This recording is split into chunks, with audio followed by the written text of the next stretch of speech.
Hi there. Hello, dear listener. Thank you so much for tuning in to the very first episode of my brand new podcast, Threats of a Good Time. This is the inaugural freshman episode, if you will, of this little adventure that I've decided to embark upon into the realm of podcastery, if you will. This is very exciting for me because with me today in this episode is a very good friend of mine that I've known for around 19 or 20 years. He is a very good conversationalist, a very interesting individual. He is a walking masterclass in horror movies and horror culture and filmmaking, and just he has this near primal drive to consume and collect and learn, most importantly, learn about all things horror related. And he's just a fascinating individual, and I could not think of anyone more interesting for my first episode than this gentleman. With me today over Skype is my very good friend, Jay Horror. So let's get right into it.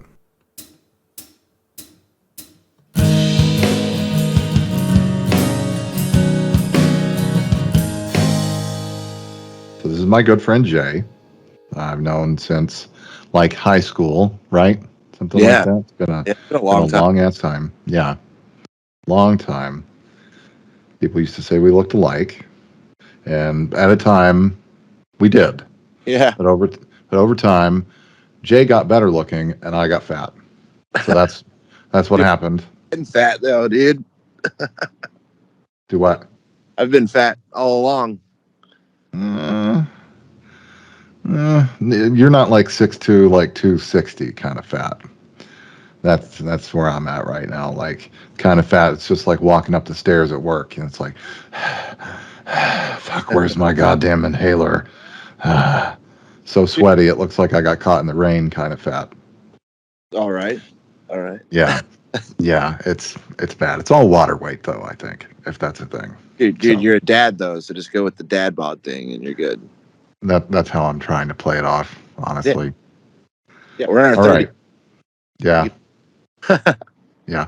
Like I regularly play lawn mowing simulator because I miss having a lawn to mow. And, I live in a townhouse and they have a guy that's on contract that comes and does it.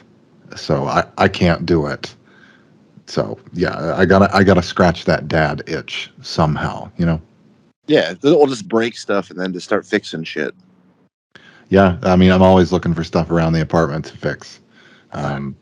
If I had more money in my bank account right now, I'd go get new fixtures for the hallway or the stairwell lights because there's something wrong with the fixtures themselves. Sometimes one light bulb won't light up, and I'll have to unscrew it a little bit and then tighten it back up, and it'll come on. And it's like, okay, the bulb works. There's a short in the fixture somewhere.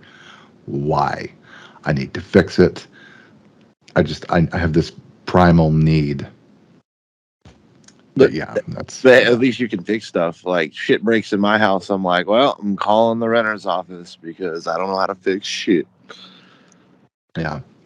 Our maintenance guy's on vacation right now, and our the connection for the hot water to the washing machine, there's like a gasket that's bad and it leaks, and it got our living room floor soaked in the hallway because our laundry is right off the living room in a little closet. And he's on vacation, and I could go to Lowe's and get a gasket. I'm just too fucking lazy. Yeah. But yeah, let's dive right into it. You are my good friend and the most knowledgeable person when it comes to horror movies and horror culture that I know. I mean, I should not be sitting here interviewing you. Conan should be interviewing you because that is the level you are at. It is a professional level, my friend. Yeah, I mean, I'm small game here. You should be talking to somebody much more proficient in this kind of industry than my stupid ass. But nah, dude, we're building dreams together, man. Like I'm on my dream and you're on yours, dude. So well, that's one way of looking at it. that's the way I look at everything with everybody. Like, you know, friends in bands, friends that do movie stuff too, friends that want to do podcasts, anything, man. Like we're all building towards something, you know? Yeah, that's true. So, at what age did you begin to express an interest in horror? And like, what movie or TV show sparked it?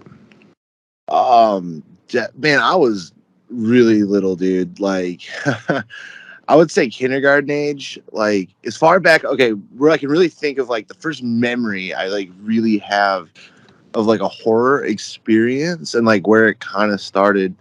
Um, my mom took me to this local haunted house around Halloween, and it was put on by a radio station. And my mom knew the DJs and stuff. So like we got in for free and like whatever. So at the end of it, there's like you had like a guide that took you through it. So it wasn't like a walkthrough, like where you just do your own thing. Like you had a guide, and you get to this big room and it's like full of coffins, and the guy's dressed up like a zombie or something, and he like knows my mom, so he like looks at me and he's like, "Hey, little dude, do you want to get a piece of candy out of the casket?" And I was like a kid, so I was like, "Yeah." Yeah, of course. Yeah. And so he like motions me to walk over to the casket. He picks me up, and then as soon as he said whatever he said, this dude dressed up like Dracula flies up out of the coffin because it was closed. And I like leaped out of his arms and like ran to my mom, and like my mom's laughing. Everybody's laughing. I'm not. Yeah, of course not. Yeah. But I was so obsessed with it after that, though. Like, even though I was scared as shit, I was still like, I can't, like, that's so cool. Like, I made my mom tell everybody that story. And, so like a lot of my memories is like always of like Halloween and stuff, but, probably around kindergarten age, for movies at least, I would always go to like the video store because I grew up in the video store age, and I'd kill to have video stores back. Yeah, me too. I'd always go to the horror section and like look at the boxes and like get kind of creeped out, or like look at the posters for the new ones coming out. But my grandma had a big VHS collection, and my uncle used to live with them, and he had a lot of VHS tapes, and he left a lot of them behind, and there's like a shit ton of horror ones. And there was this one, it was called Alice, Sweet Alice, and the cover had like a knife and like like a bloody mask and stuff on it. And I'd always look at it and I'd want to watch it, but they'd always tell me no. And then one day my grandma was just like, "Yeah, go ahead. Like, I don't care." So I watched it, and I didn't really know what the hell was going on. I just was like, "Oh my God, this is creepy." So that Alice, Sweet Alice was like the first horror movie I ever really watched. But the movie that probably like really took off as just being like into the whole thing, and it was at my grandma's house, and the same thing. That was Maximum Overdrive. Yes, classic. Yeah, like I burnt that VHS tape out. I mean, and that's where I started like loving AC/DC and stuff too. So Yeah. So, kindergarten age, that was pretty much when you had that moment that's like, this is for me. yeah, This is my culture. yeah, That's pretty young. What did That's I cool. think? So it's been almost a lifelong thing. Dude, it really has. You know, well, because you've known me a long time, and you know, I've always had like piercings, and like I always dress kind of, you know, alternative or whatever people want to fucking call it. Right.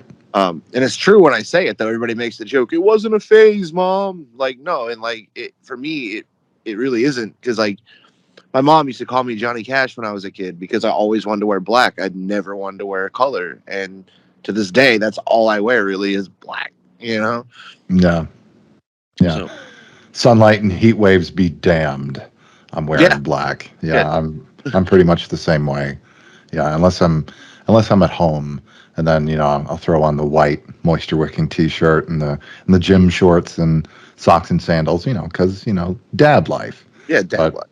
at work or anything, collared shirt, black slacks, Oxfords, Yeah. stuff like that. But yeah, my alternative clothing phase really was a phase for me.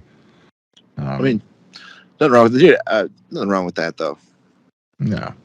Yeah. I Not mean, at some people all. are out of it, you know, like some people are like, you know, I mean, that doesn't mean, but to me, you're still like a lot the same dude you were though, as a person. I mean, just because your style changed doesn't mean that you changed, you know? Yeah. Yeah. The me now is the me that was trapped inside whatever shell I was then, being around Jeff and Devin and all those guys. Like I kind of forced myself to fit in and suppressed this part of myself, and that wasn't healthy. I think at that time when we all met, I think we were all doing a little unhealthy things. I mean, I know I was. Oh yeah, yeah, yeah. So, what spoke to you about horror? What made it more interesting to you than, say, comedy or action adventure stuff like that? Like what about horror really kind of just grabbed you by the short and curlies? uh, you know, that's like a really hard question because I started so like little, like I don't know like what it was. I mean, I guess I like the imagery, but because I love comedies and I love actions too. Like I watched everything, but there's something about horror, and I think I just liked that rush as a kid. Like I loved that, like I Right said, on. like the guy jumped out of the coffin, scared the shit out of me, but I loved it, and I think that growing up, like that's what I was always chasing that next. Like I'm scared as fuck, but I want to watch this. And then you get older, and then I'm kind of desensitized to everything now. Like I haven't really seen a movie. I can't tell you the last one I watched that actually creeped me out or anything. But uh, yeah, I think that's what it was. I think it was just really chasing that high of like fear and just seeing. You could just do so much more with horror than you can anything else. I mean, I don't know. It's just like that. Yeah, Special to me. that I don't makes know. sense. It's That makes hard. sense. Because with horror, you can have that baseline creepy feeling, Yeah. right? But you can also squeeze in some comedy, some brevity here and there, kind of have comic relief that's just kind of interspersed throughout the movie, but there's still always that baseline kind of creeping dread kind of Exactly. thing. And Okay. like too, you can even do like underlying, like you could do almost like political commentary or commentary on social stuff without even really blatantly doing it, like Yeah. Texas Massacre, like that was about a lot that was going on in the 70s when he made it, and if you watch it and then look what was going on in the 70s, like, you can see if you weren't looking for it you'd miss it, but then you can make the comparison and you're like, well, yeah, it makes a lot of sense, which I always Yeah. thought. Or like Night of the Living Dead, George Romero did that a lot too, with if for the time having a black male lead character. I mean, how was fucking unheard of at the time, but he did it. And then he did Dawn of the Dead, which played a lot into Americans' obsession with consumerism, because when everything went down and the zombies came and shit, where those people flocked to, they went to the mall, they went somewhere familiar, consumerism Yeah. mall. So I think that's what's cool about horror is you can tell a lot of shit in a movie without actually blatantly doing it. And if you're paying attention, you can learn something about society, I guess. Yeah. So it's like kind of like when shit goes down, people show who they really are. When they're having that surge of fear and adrenaline, their true base nature kind of shows itself, right? Exactly. Okay. Exactly. Like the saying goes, like, if you want to know who your real friends are, sink the ship. And the first ones to jump weren't your friends. I've never heard that, but that's good. That's very good. I actually read that on Facebook the other day. Well, hey, sometimes there's some good stuff on there. I mean, most of it's bullshit and stupid memes, but and leftists and conservatives going at each other's throats. But I mean, sometimes there's some surprisingly deep stuff on there. Oh, yeah. I mean, I try to follow more of that, and I noticed the less I've engaged in political shit, I get a lot more shit that's better for me, like for my spirit and just me as a person. Like instead of seeing somebody arguing over this or that, it's like I'm seeing uh more positive stuff. I mean, and it's kind of weird because the algorithms work of like I've been posting more positive things, on social media, and my algorithms have changed to where I see more positive quotes and just different things. So that's been cool. All hail the almighty algorithm. Yeah. Oh, Yeah. excuse me. Okay. So I've seen, speaking of Facebook, I've seen photos of your impressive, very, very fucking impressive horror film and memorabilia collection. So when did you start collecting? And do you think you'll ever stop? Man, man, the collecting thing's probably been just lifelong, you know, like I'm a pack rat with horror stuff or Hmm. music stuff. So, it's just literally some of this, like VHS wise, I don't, and that's a touchy subject for me because I bought VHSs, like I buy DVDs and Blu-rays now. Uh, but I went through that thing when DVD came out and everybody was like, oh, VHSs are obsolete, you know? And then I started buying everything on DVD and I sold so much of my VHS tapes at a yard sale.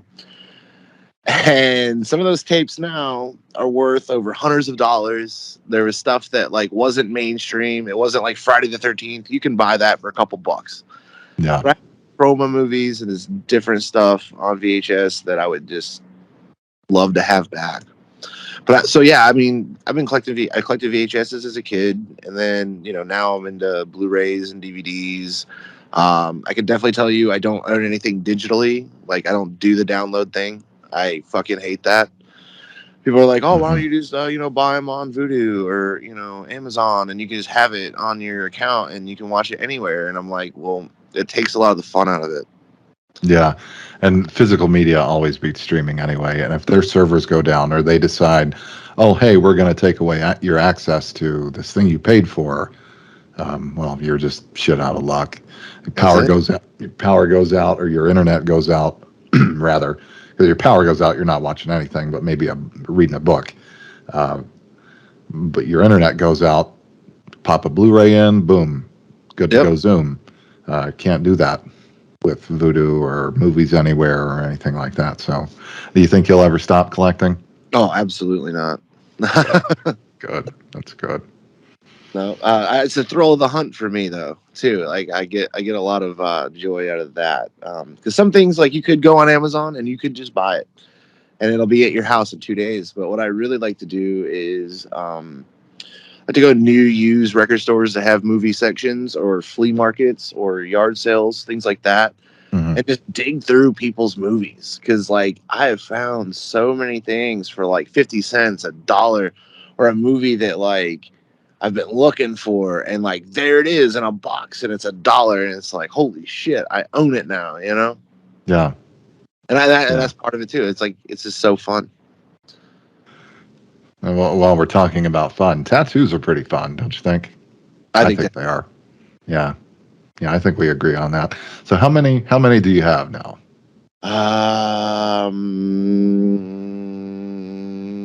that Probably a lot with how long you're having to think here. I don't keep count. I think the last time I counted, I was around like 28, maybe 30, give or take one, two. Holy fuck. And I thought I was Mr. Man with 8. Yeah, I do. Jesus. They're just randomly all over, and then it's like, well, I count like my hand, like because I have stuff on my knuckles. I'm like, well, that's just one. So like, Yeah. that's not two. So yeah, it's like 28, 30 something, 28 or like 31, something like that. That's crazy. Yeah, That's crazy. I'd love to get my sleeves finished someday, but Yeah. Yeah, I want to do half sleeves on both arms. So that way I can still wear a t-shirt or a polo and still look somewhat, you know, oh, you don't want to go below business that. casual. No, I don't. Not right now. That might change. But See, that's where we differed. well, I mean, you can still wear long sleeves and be business casual and all Oh, that. And in the workplace, they're becoming a lot more accepting of people with ink, and they're just like, whatever, okay, fine, doesn't yeah. matter, it's your body. I got a friend But who's his throat and everything, and down to his hands. And dude, he works in marketing, and he works for like one of these big marketing firms in New York. And the dude just looks like a straight up punk rock hardcore oh dude. wow, And he's older. I mean, he's in his 40s, I think, and or maybe yeah. And huh? Yeah, he has like a really good job. Like, I mean, he's making money, dude. And like, you look at him outside of that, and you're like, wow, this dude looks like the guy you'd see at the local punk show. And then you see him posting stuff for work, and he's wearing a polo shirt, but he's got the tattoos creeping out, and he just looks cool, Huh. Because I think maybe, and I think to a point, society's finally understanding that you don't judge books by their cover. That's true. Yeah. Yeah, I agree with that. I mean, everybody does that shit, though. I mean, you can't say that, like, you don't see somebody for the first time and kind of have your own thought. But as long as you don't make that thought your official opinion of a person until you've actually met them and talked to them, like, that's when it matters. That's true. That's true.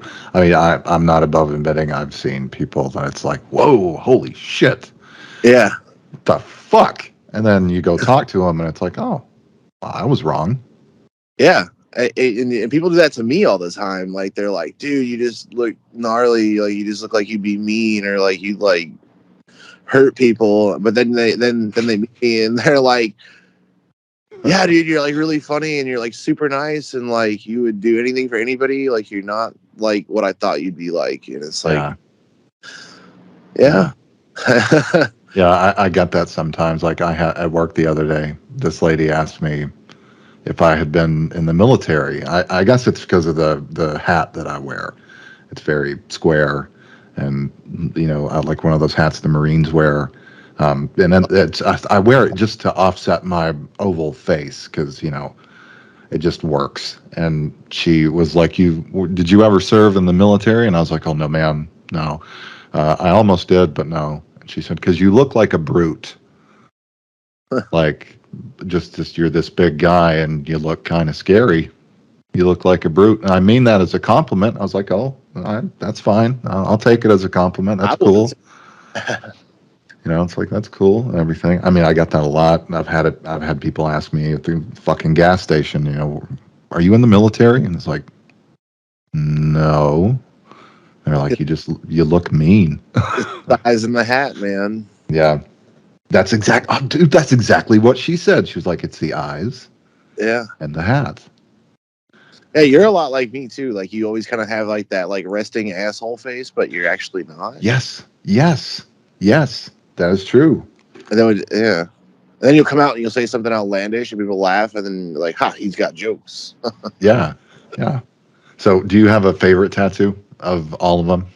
I don't know. Yeah, no, yeah. Probably the newest one I got. I finally got one that I found that like really represents the horror Halloween thing. Mm-hmm. Skull with and it's like looks like you can see into the skull. So it's like a side view, and it's like a Halloween scene. It's like some kids trick or treating with like a moon and a pumpkin, and then there's like a part of a house, and you can see like a slasher movie on a TV through the window of the house. And that's probably my favorite because I always tell people, I'm like, well, every day is Halloween in my head. So probably that one because it's just like really like if I had one tattoo that like summed me up as a person, I would say that one. That's cool. That's really fucking cool the way you describe that. Like, I want to see that. Yeah, I'll send you a picture of it. Awesome. So, okay, favorite horror film? Dude, this is the dreaded question. Gun to your head. Okay, gun to your head. You're gonna die if you don't pick one. Maximum. What is it? Maximum Overdrive? Yeah, just because that's where it started, man. And I am obsessed with that movie still. But I could rattle you off like 10 more that I love. Okay. Fire away. Man, fucking Halloween, the original from 78. Texas Chainsaw Massacre, the original from 74. The Monster Squad. House of a Thousand Corpses. What else? Poultrygeist, Night of the Chicken Dead. Poultrygeist. That's ridiculous. Dude, That's that ridiculous. is, dude, if you ever just want to like watch something really outlandish, ridiculous, I wouldn't, man, to call it a horror, it's only horror because it has to do with with zombie chickens, but it's like a total social commentary movie, and it's even like Mhm. part musical. It's a trauma film, so Okay. yeah. But yeah, I mean, Okay. there's some. I mean, I love The Exorcist. I have never seen that movie. You really should. Like it just the whole like Linda Blair spinning her head around clockwise, fully. Well, yeah, I guess clockwise. Maybe it's anti-clockwise. I don't know. Spinning her head around 360 degrees with the fucking. What did they use for the vomit? Wasn't it like pea soup or something like that? Yep. It scared the fuck out of me, and I was like, no, I can't. I can't. I The just that is it's I can't deal with this. Too yeah, scary. dude, that movie is fucking scary. Like the first time I watched it, and this is kind of like weird.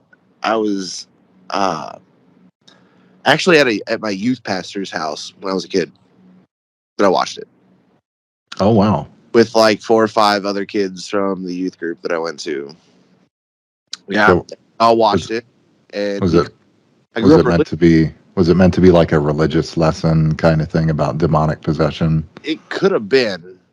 I don't know. I can't remember like why there was. I don't think there was like a reason we watched it. I don't even think it was the youth pastor's idea. I think he had it in his movie collection because he was a younger guy. Like so we're all like I don't know, early teens, I guess. And uh, it's kind of okay. So it's not like because this dude actually is a solid dude. So not Right. making it like he's having like kids over at his house, like being weird. It wasn't like that.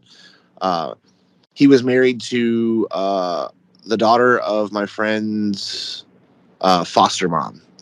So like that's kind of how they were connected, and then like we were all friends with Matt. So because his sister was married to, yeah, it was like that. So it wasn't weird. So we all just like hung out because we were all cool, and Right. Right on. yeah. So we watched it, and we all got scared as fuck. The part that got me was actually when she crab walks backwards down the stairs and like spits out blood. Like that freaked me the fuck out. That's understandable. You just describing it kind of creeps me out a little bit. Dude, the first time you see it, because from what I understand, that wasn't in the original cut of the movie. So it was actually called the version you haven't seen, and that was one of the added scenes. And yeah, because like you've heard about the soup, you heard about the stabbing with the crucifix, the head spin, all that. But you never really heard much about that crab walk thing, and that came out of nowhere. Like you weren't expecting that, and the way they did it, they sped it up, and like so she went really fast. It was like down the steps, and then like Yeah. like holy, and you just literally felt that like rush of like fear and goosebumps and like adrenaline and just like that dopamine feeling. Like Yeah. it was awesome. But When I did was in that? the bathroom that night What? by myself. Like literally, I made my friend stand outside the bathroom, which I don't know how he's going to protect me from demons, but it made sense. Oh, well, it was just like the safety of the comfort of knowing, hey, there's somebody right there in case, uh, Beelzebub comes up out of the shitter and decides, oh, hey, here's a vessel for me. Yeah, like a fucking shit demon, dude. You never know. Yeah. Yeah. That would be a good movie. A shit You know, demon. a shit demon. Some guy's taking a shit. He's sitting there going about his business, doom scrolling on his phone, just scrolling Reddit or Facebook or whatever. And then all of a sudden, like, because everybody, I think, has that fear at one point that a snake or something like that's going to come up out of the toilet and bite him on the ass. Yeah, yeah. And this time it's a demon, and it just decides to go up right up his turd cutter and just take control. And then it kind of turns into like a horror movie / buddy comedy kind of thing. Like like Dude, I he's can. possessed, but they're talking with each other in his head, kind of like Venom was. Did you ever see Venom with oh, what's his name? Fuck me, his name's escaping me. I can't help. I'm gonna be honest. I'm not a superhero movie guy. Well, I mean, it's a superhero movie, but Or I should it's say, more. comic guy. It's really good. It's one of those. It doesn't really. You can't pigeonhole it really into one genre. Like, I mean, it's a superhero movie. Well, really more anti-hero because Venom is the antithesis to Spider-Man. It's really more like a buddy comedy. What the fuck is his name? It escaped me. If I wasn't such a bundle of nerves right now, I would come to me. Oh my God. Hang on. Where's Google? Let's see. Venom 2018. But while you're looking that up, Tom Hardy. yeah, that's it. I've heard that name. Yeah. Yeah, he's Eddie Brock, and it could be like this whole like shit demon idea could kind of turn into something like that, where one's in control 1 minute, and then they kind of swap depending on whatever, and Yeah, dude. there's an idea there. I There's got a idea. script waiting to be written. Like I already have like an idea, like from it. I'm like, that could be doable. It's possible. There's a script. There's a script there Like somewhere. the demons controlling him. It's like you said, like you can hear him talking. It's like the dialogue that only he can hear, but you as a viewer would hear it too. Like if he doesn't do what the demon says, I'm gonna make you shit your pants right here, right now, in this coffee shop in front of this pretty girl. Like, Yeah. so it's always the threat that the demon's gonna make him shit his pants. That's why he's a shit demon. Yeah. Yeah. We'll have to workshop this some more sometime. Oh, dude, I would make it. I would. Do you have a favorite TV horror series? I do. I do. I mean, I like the basic ones that everybody likes. Ash versus Evil Dead. I love that. Pity it got canceled. Right? Yeah, it was so good. I like the American Horror Story and stuff, but my favorite is one that a lot of people haven't seen, and I wish people could, because everybody that I've ever recommended it to fucking loves it after they watch it. It's called Holliston. Holliston. Yeah, it's started in 2011. It was on FearNet when FearNet was still a thing.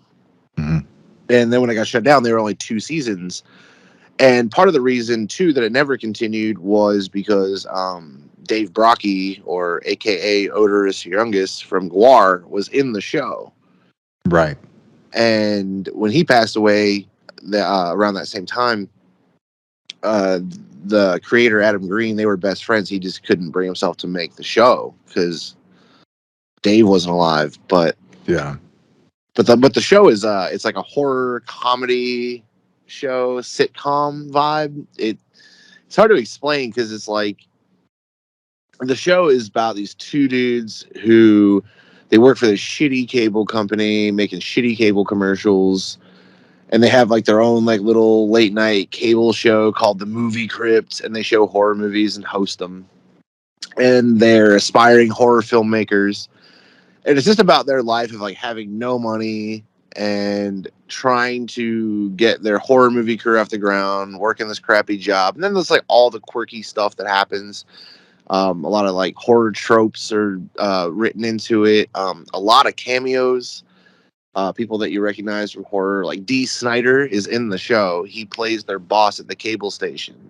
From as like Twisted Sister. Nice. Yeah, as like this outlandish 80s guy, rock star in modern times, who just can't accept the fact the 80s are dead and hair metal's dead, but he's trying anyway.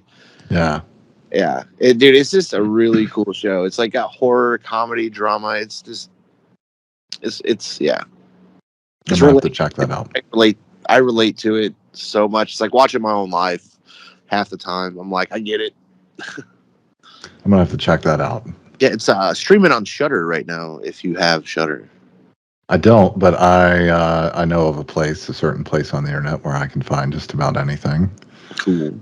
Yeah, I'm all about some piracy, because I'm gonna catch heat for this, but I do think it is a victimless crime, so therefore it's not a crime. It's just like, imagine if somebody stole your cat, but you wake up the next morning and your cat is still there. Was it really stolen? Well, I see what you're saying, but I guess from my point of view, just because I'm in film school and I want to make movies and work in that industry. It's money out of your pocket. It's not really victimless, because if I made a movie and say you could rent it for $5 and 50 people downloaded it for free, that's $50 I didn't make, you know? Yeah. So Yeah. it's kind of like, you know, $50 now. Yeah, it's not a lot of money. It doesn't sound like a lot of money, but $50 is kind of a lot of money, you know? But that's just like a small scale. I mean, Yeah. if it was a big movie, you know, there's thousands of people doing it. So Yeah. I see why people. I see why it's kind of like innocent, but at the same time, like it's not. I really don't ever do that. Like I try. Like the only time I ever really, I guess, pirate anything, and it's not even me because I don't even know how to do that shit. I know people that do it, like you know, like you do it. I always just have them burn me something, but usually it's something that like I just literally can't find. Like I can't even rent Yeah. it, buy a physical copy. Like this shit is I can't Yeah. find. Yeah. And if I really like it, I always get the lowest quality rip that I can find. And if I like it, I go buy it. See, no, that's cool. Like that. That's cool. At least you do that. And sometimes even if I don't like it, I go buy it anyway. So Tiffany and I can sit and, rip on it, Mystery Science Theater 3000 style. Yeah. And I mean, I find some way to get entertainment out of it. Yeah. So, I mean, it's not all so bad. No, I mean, there's worse things you could do. I mean, you know, you could be out there actually murdering people and shit. That's true. That is true. Um, Speaking of things that are bad, do you have a least favorite horror film or TV series? One Uh, that when you watched it, you were like, this, who greenlighted this? Who, just why was this made? you know, I've said that about a lot of movies, but not necessarily because I didn't like it. One I just really didn't like. I didn't like the Babadook because of that kid. Yeah, That kid just yeah, got fucking skin, man. It was just like, holy shit! Stop yeah, screaming. yeah. He did kind of get on my nerves too, and like I, I was shit faced. I'll admit it when Tiffany and I watched that movie. So I spent most of my time laughing. It's Yeah. like what the hell is happening here? It's Australian and it's like some folklore creature.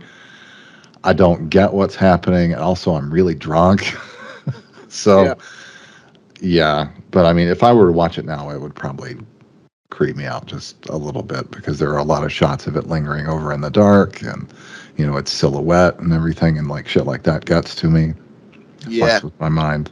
Dude, if you want to watch something that like really will fuck with you, and I think that if that's the kind of shit that gets you, uh, watch this movie. It's a super low budget, but man, I always tell people about this if they want to watch a paranormal movie. It's called Bad Ben, Bad, and bad. and I believe it's on Amazon Prime.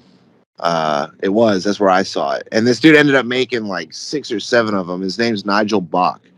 He's this dude from New Jersey. I've spoken to him a couple times, like on the internet, and dude, he made this entire paranormal movie for like nothing, like with his phone, some security cameras, and I think maybe like a couple like this, like video cameras you can get pretty cheap. He, dude, the creativity he put into it, and like legitimately, like it gave me the creeps. Like he did a lot with very little, and they got a little campy as they went on in like the series, but like those first like 2 or 3, man, like they are genuinely creepy. It feels realistic. And it felt realistic, like how Blair Witch felt realistic in the '90s. Yeah. Okay. Yeah, That and it's okay. paranormal. There's just parts that it's just like it's subtle shit, man, but it'll give you the creeps. Yeah. I'm gonna have to look into that. Because I mean, like even in like my waking life, outside of the escapism that are movies and video games and everything, like I get freaked out when I'll be walking down a hallway, like at work or anywhere really, and I'll see something out of the corner of my eye, and I look and there's nothing there, and it's like shit, walk faster, fat ass, walk, move. Like there's one stairwell at work. It creeps me out every day when I have to go down to the central supply room where they keep all the everything for the residents. There's this one.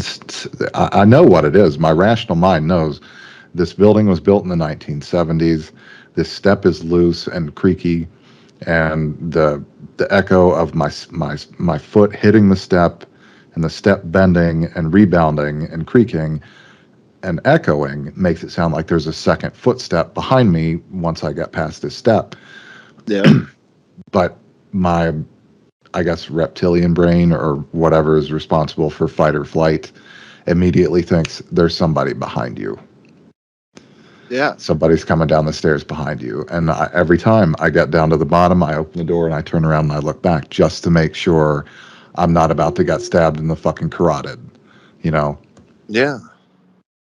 Dude, I freak myself out like that sometimes too. Like, I was just thinking about it the other day. I was when I went to Pennsylvania to the concert. I went to. Mm-hmm. You stop at truck stops, you stop at rest areas, to stretch your legs, take a piss, whatever. Yeah. And every time I go in those bathrooms, it's like I'm gonna fucking die in here. Like, I think that's a regular truck stop experience. I think. They're so creepy, man. And then like especially when you go in and you're like the only one in there, and while you're like mid piss, somebody else comes in, and you just like literally like look over your shoulder to see who it is. Yeah. Yeah. And you do that little strain move to pee faster. Yeah. You know? Yeah. Yeah. Yeah. Yep. It's very, very, very villainous. There can be, you get that villainous feeling from people around you, like in situations like that. And speaking of villains, do you have a favorite horror movie villain? Oh, dude, I have a bunch. But my favorite is probably Michael Myers. Nice. I just like how he is, man. He's just stealthy. He doesn't run or nothing. He's just genuinely creepy. Yeah. And then Yeah, he is. there's been different variations of him throughout the years. Rob Zombie did his take on it. A lot of people hate it. I love Rob Zombie movies. Like I'm a big fan. So Michael Myers. Are you looking forward to the Munsters? Is he doing a movie? Is it a movie? yeah, it's a Okay. full on movie. And then the plot is how Herman met Lily. Oh, that's cool. Which I think is cool. That's a cool thing, like kind of like a prequel to the show. Yeah. I don't know how I feel about it yet. I do know one thing that I was happy about, and I know a lot of people talked about it when it was announced that he was doing it, was because if you've seen some of his movies, right? For the sake of conversation, we'll say yes. Yeah, well, I've seen a few. Very, very violent and graphic and in all the way. I didn't want him to do that with the monsters. I didn't want to hear Herman say, Lily, get me a cup of fucking coffee, you bitch. Like, I didn't want to see the monsters like that. And, typically, I don't mind that shit in a movie. Like, it's cool. But, like, the monsters, no, I wanted them to stay wholesome. So a lot of people are going to do that with the monsters. Is he going to make them all vulgar and shit? And they didn't. He didn't. It's actually a PG movie. It's going to be put out on Netflix, I believe. And nice. Yeah, I mean, it looks cool. I think this might be the first time I can say I've watched a Rob Zombie trailer and I'm like, I'm indifferent. I don't know if I'm excited or like not into it. So we'll see. Yeah, I haven't even watched the trailer yet. So yeah, it's different. It's and I don't know if it's maybe for me. It's just because I'm a big Munsters fan of the original show. Like I grew up watching that. Yeah, me too. Yeah, we'll see though. I think it'll be cool. I think it'll be fun for what it is either way. Yeah, for sure. I wonder if the house will be pink like it was in the original series, because it was, shot in black and white. Nobody could tell that the interior was all pink. I wonder if there'll be any. Yeah, I wonder if he'll sprinkle some pink in places as kind of like a nod to the original series. I guess we'll have to wait and see. I think so. That'll be tight. Now I want to go back and watch the trailer and see if I notice that or not. Yeah. Yeah, I have to go back and do that, and I'll have to watch it for the first time and keep my eyes out for anything pink. Yeah. Um, Yeah, because it's in color. It's weird. Like, yeah, I'm a big fan of black and white movies too. Like, me too. I think a black and white is just so aesthetically pleasing. It is. It is. All my photography, I pretty much shoot exclusively in black and white. Like, if I have to shoot in color, I will. But if I can shoot in black and white it is. Yep. Yep. It's just, If I have that creative freedom to do black and white, I do. But I do photos for like friends' bands and stuff. So like they want color, and it's like I can yeah, do, and that's fun. I'll do it. But if you give me creative freedom, everything's gonna be black and white every damn time. Like even like yeah, my TikTok stuff, man, everything's in black and white. yeah. I've noticed that. Yeah. Yeah. Got some pretty good editing skills there on TikTok too. And I pull up TikTok and I'm just so inept with it. I don't know how to do the filters and all the transitions and stuff like that. And it's just like, shit.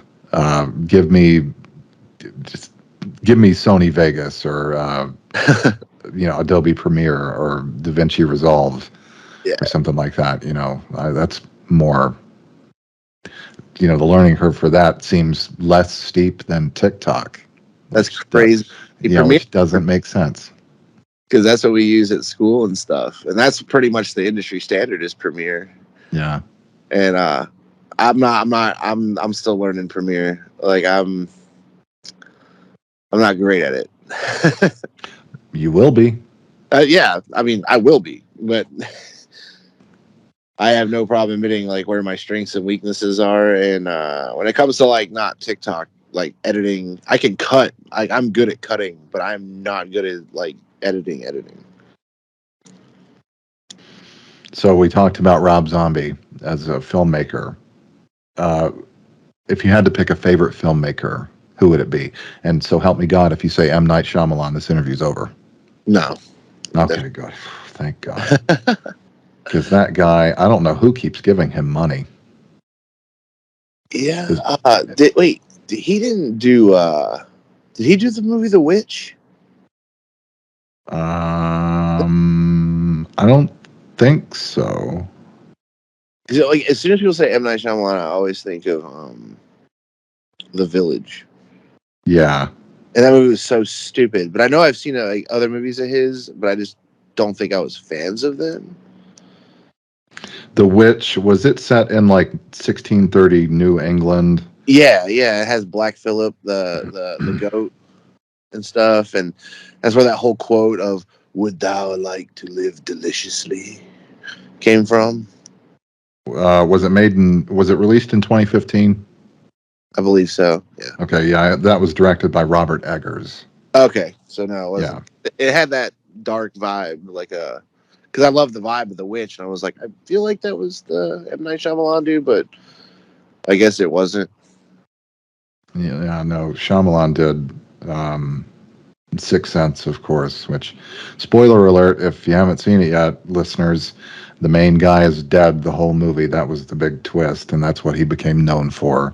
And then eventually it's just kind of like, when's the twist coming? You sit there and you can't enjoy the movie because you're waiting for the big twist, the big reveal that, such and such is whatever, or this happened, or this is what's killing everybody. Like, I don't know if you've seen The Happening, but I think that Was that him too? yeah, that was him with Okay. Mark Happened. Wahlberg and Zoe Deschanel, I think it was. Yeah, I actually like that movie.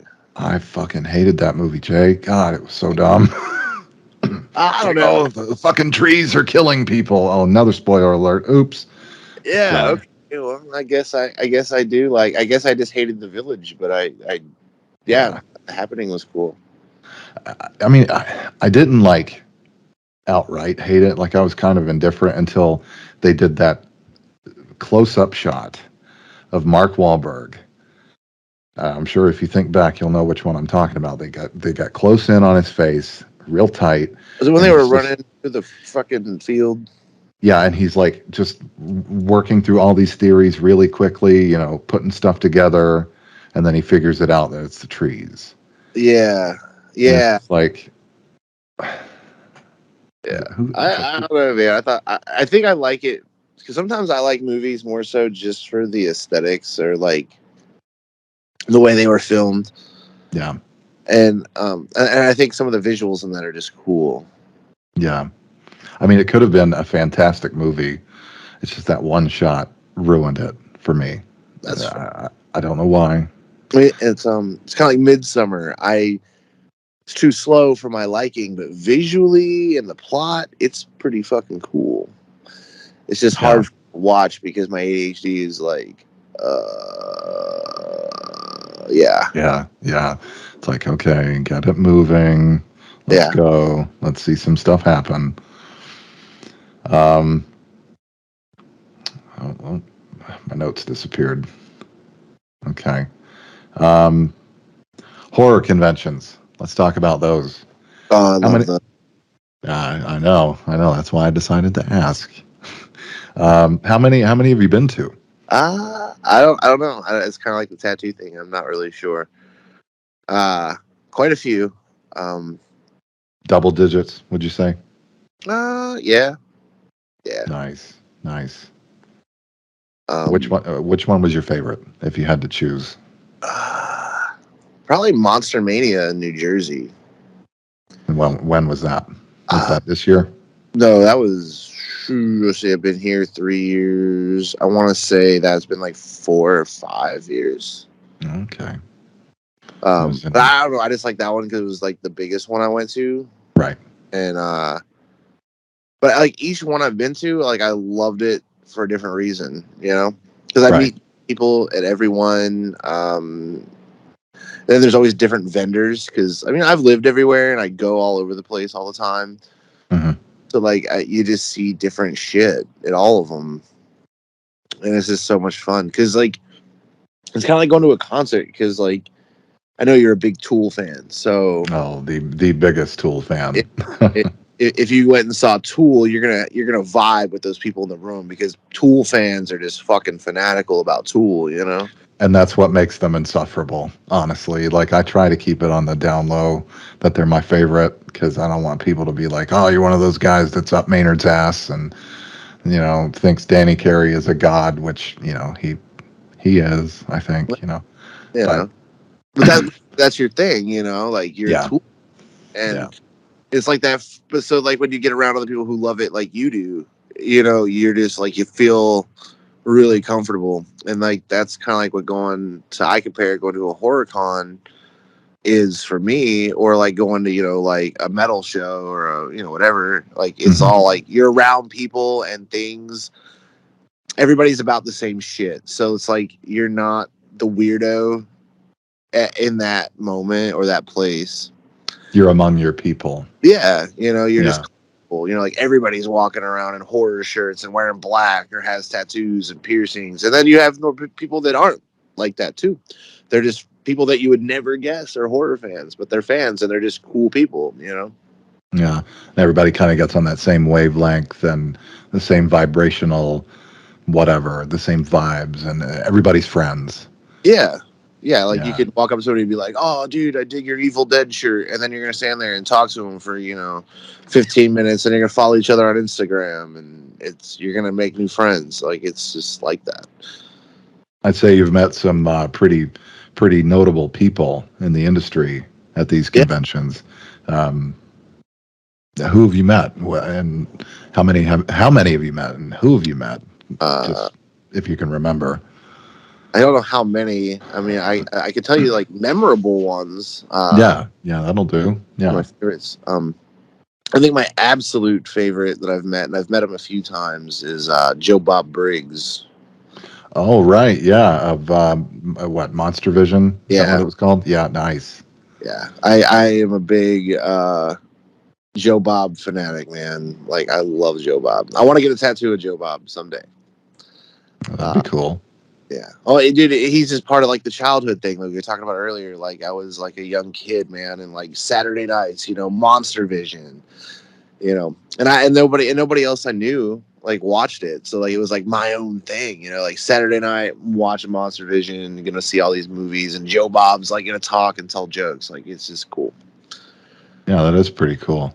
Yeah, No, but you, I'd never heard of Joe Bob until I'm pretty sure it was you that invited me to the Joe Bob Briggs group on Facebook.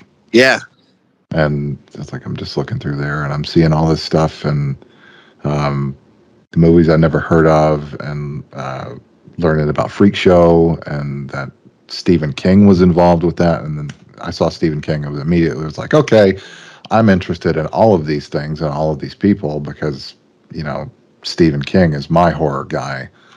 yeah. Um, yeah, I've never.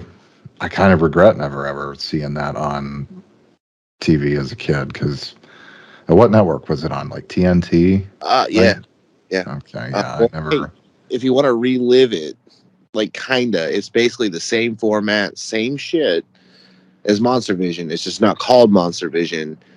Um, watch go on Shutter, and it's called The Last Drive-In, That's it. and they have like they do it live. Well, they pre-record it, but they air it on like a Friday night when there's a season, and then Mm. you know after then on Monday it's up there to stream whenever you want. And man, you can dude, it's so cool, man, because he shows two movies.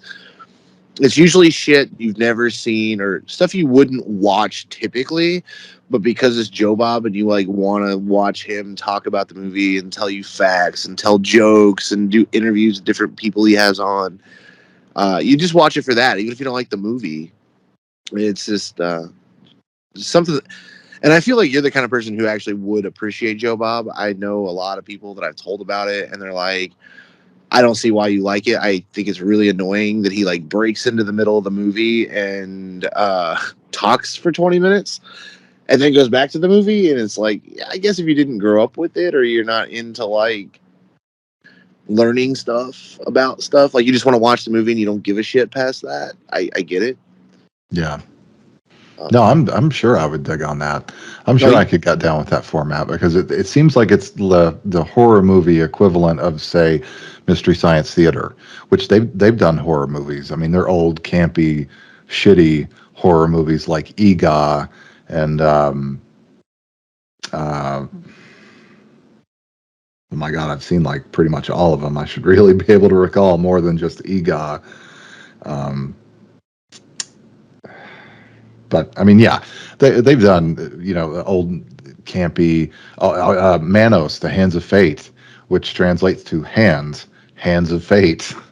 yeah, uh, they did that one, EGA or two that spring to mind, and it's the same kind of format. You know, it's got the silhouette of them down there in the because they're watching in a theater, and it's got their silhouette in the seats in front of the screen, and they're sitting there getting their jokes and jabs and jibs in between lines in the movie, and then uh, they segue back out to the, I guess, lobby of the spaceship that they're trapped on, and they sit there and they talk and they joke for a few minutes, and uh, then they go back to watching the movie.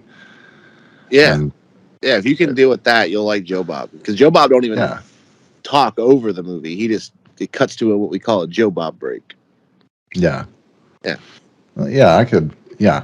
So listeners, if you're into Mystery Science Theater, check out Joe Bob. And Joe Bob guys, if you're into Joe Bob, check out MST3K because they're similar, two sides of maybe the same coin, maybe if not two sides of the same coin, they're definitely of the same currency. So check it out. yeah, definitely. Uh, yeah, I kind of got off on like a represent and plug Joe Bob thing there. Hey, that's fine. That's fine. We Yeah, can go off on as many tangents and I plug get as many things as you like, as long as it's not your butt. Do that off mic. it here like finger in my butt this whole time. This I one was time, I do when I'm nervous. Finger I my don't butt. suck my thumb, I stick it in my ass. Yeah, yeah. You ever wonder why my right thumb is a little darker than my left thumb? It's Well, shit. now, And God. now we know. Uh, So, who is the nicest of all the people that you met at the conventions? Was it Joe Bob? No, I mean, definitely a nice guy. But I mean, I'm gonna say honestly though, like nicest, definitely Felissa Rose. And who is that? She played in Sleepaway Camp as Okay. Angela. Have you ever seen Sleepaway Camp? I don't think so. That's a movie I'm not gonna ruin for you because Okay. if people are listening and they've seen it, they know why I'm not telling you about it. Okay. But I highly recommend watching it because you want to talk about plot twists. You get to the ending of that movie, you're like, holy shit, you didn't see that coming. Okay. Is It's, that streaming? I'm sure it's streaming somewhere. It's got to be like Tubi or something. Okay. It's an old movie, and man, it's like a slasher and Mm-hmm. campy in like that in the 80s campy shit. And man, it's just dude, it's a fun movie, but the twist, holy fuck. But Felissa Rose, yeah, the played Angela, she is just so nice, man. Like she's just like so bubbly and like upbeat and like, oh, I'm so glad to meet you, and like, just like she talks to you like she's a fan of you. Like it's Oh, those are the best yeah, kind of celebrities. yeah, she's my so nicest, absolutely, definitely Felissa Rose. Okay. All right. Well, if you had, no, you don't have to name any names if you don't want to. But of all the people that you've met at horror conventions, who was the least nice? Like the one that just couldn't seem like that seemed like he or she or they just couldn't wait to get out of there and just didn't want to sign autographs and was just generally just uh, I don't know, just Man, crummy, just had a crummy attitude, like I just want to get the fuck out of here. I want to get my fucking money for appearing and go home. I definitely have one of those. Because I'm a big fan of the movie. Uh, Well, if you don't want to name their name, you can mention the movie, and we it can was let the internet sleuth it out. Terrifier was the movie, Terrifier. and Okay. I got to meet one of the characters, and they were just. I want to say that they weren't nice or they weren't, but it was definitely like the vibe of like, give me your money, let me sign your shit, and just kind of go. Yeah. More or less is where I felt the vibe I got from them was I played a character in a movie that happened to be horror. I'm not really into this shit, but because it blew up, I'm making money from this, so now I gotta like do this. And that's the vibe I got. I could be totally wrong, Yeah. but that was the vibe that they gave. Yeah. And yeah, it was just kind of a bummer. Like it was just kind of like, well, damn, like I spent $50 to like meet you and get your autograph and shit, and you're just kind of not fun to talk to. Like you're not upbeat, you're just. Yeah. But It's it's like always a bummer when they're sour.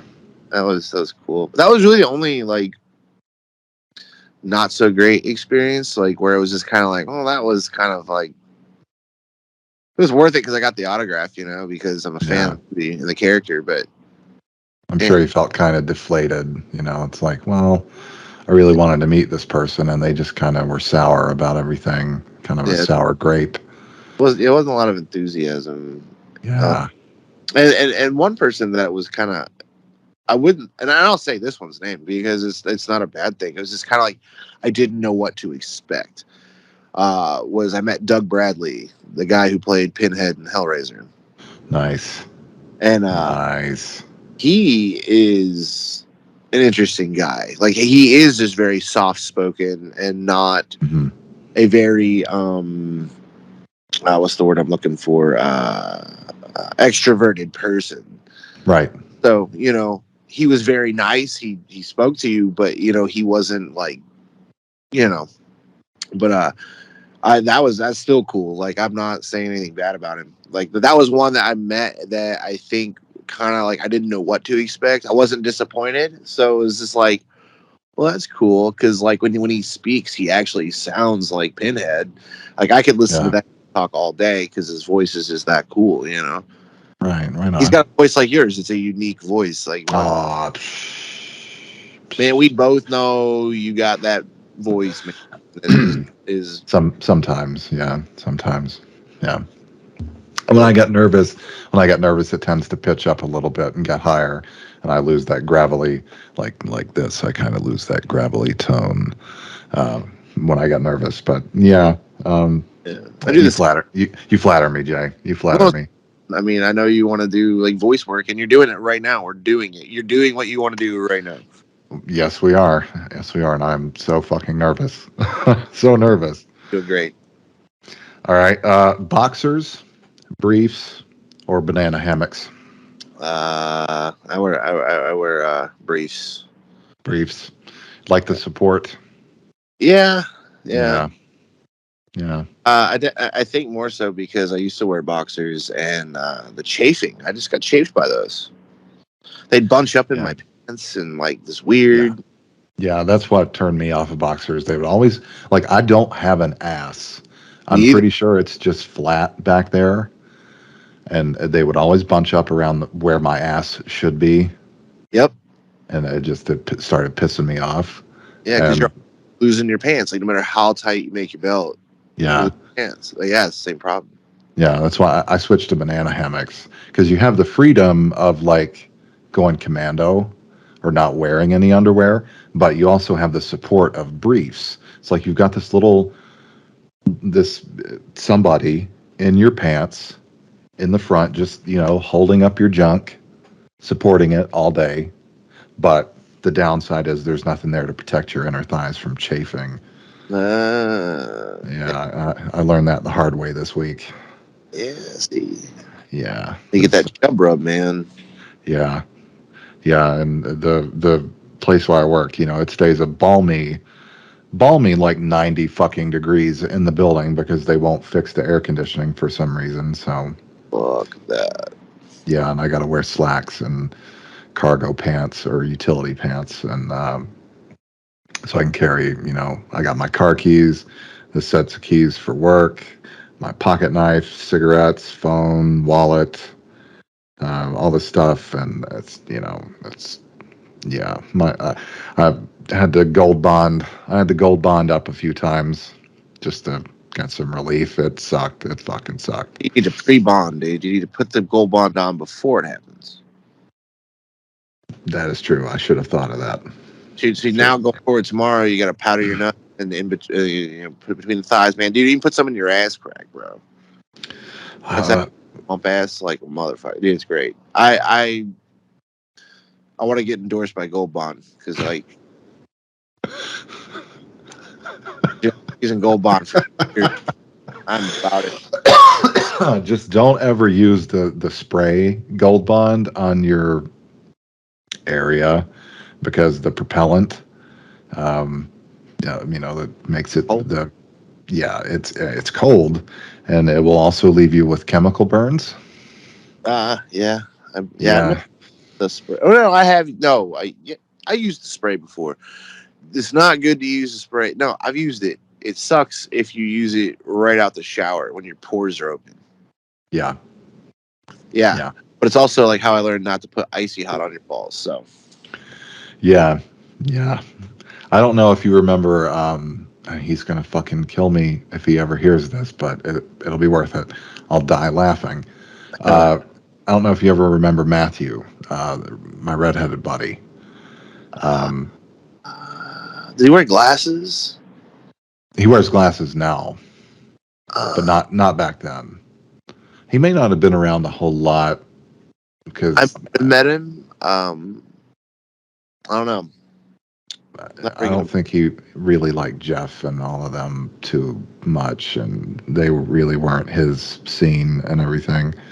But in middle school, he took weightlifting because it was an extracurricular thing that they offered for phys ed, and his biceps were burning more than usual one day, and he came home and he took a shower, and he put Gold Bond on his arms, and it was late that evening because they went from like he would I'm pretty sure he would come home from school and then go back for weightlifting, and that night before he went before he went to sleep, he put the gold bond on and everything, and then he went to sleep. Well, he woke up in the middle of the night and had to take a leak. I know you know where this is going. Uh, Yeah, I didn't get it just on the balls, my friend. uh, He said that was the worst experience ever because he tried to wash it off and apparently like water reactivates it. oh shit. So yeah, Yeah. yeah, Yeah, it's like the dude. I've been in that situation similar, but it's where I got really drunk one night and ate a bunch of buffalo wings and just subpar washed my hands. Woke up in the middle of the night to go pee, and next thing you oh know, god, hey, you're touching your wiener with fucking buffalo sauce, and it's like it burns, like it sucks. oh god, yeah, I imagine it does. It's Jesus kind Christ. of, it's not fun. I'm really glad I don't drink like that anymore. Yeah, yeah, that's good. Yeah, drinking's bad. It's bad. Don't do it, children. Don't drink until I'm you're 21. not to drink. I would just say drink. Like you say, drink responsibly. Yeah, yeah. Have a beer or two, and you start feeling kind of. That's your cue to stop. Yeah, At once you least, start thinking about saying shit you normally wouldn't say, don't drink. yeah, that's when it's time to stop. Yeah, Yeah, it can be fun. you can. It can be fun, but most of the time, at least for me, I would overdo it, Yeah, and that's how I woke up in the bathtub at Devin's house many, many, many, many times. Because yeah. whoever got too fucked up first got carried to the bathtub. And Yeah, and I, they I never.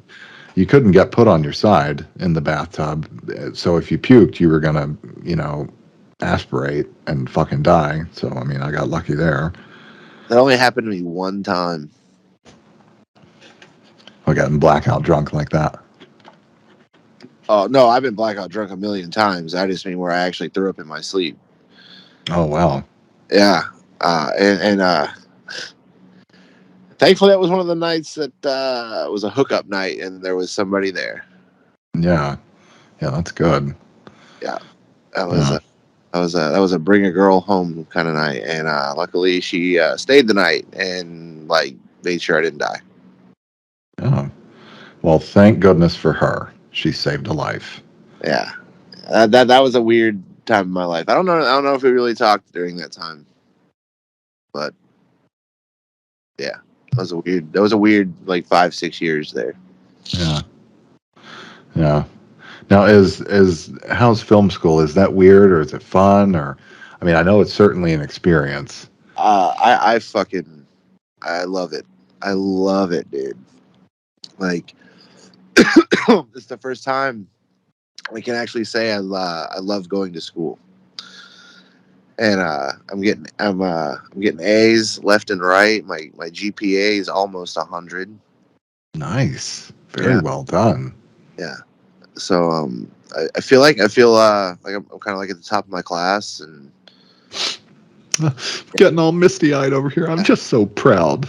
man, dude, I'm fucking proud of it, dude. I mean, because like in And public school, man, like I got D's and F's. Like the only A's I ever got were in art, and like it's so weird just being in an environment, and it's a learning environment where like you can be yourself. Like I can go into school and I can be like, oh, what are we fucking learning today? And like the teachers, instructors, and stuff don't care. Everybody's just like that. Like mhm. you're free to express who you are, like within reason. I mean, you couldn't walk in there if you were like a Nazi and pull that shit, but Oh yeah, yeah. like it's a very good like if you're a creative person and like films what you want to do, like it's just I can't say because like where I go, which is NFI, it's more of like a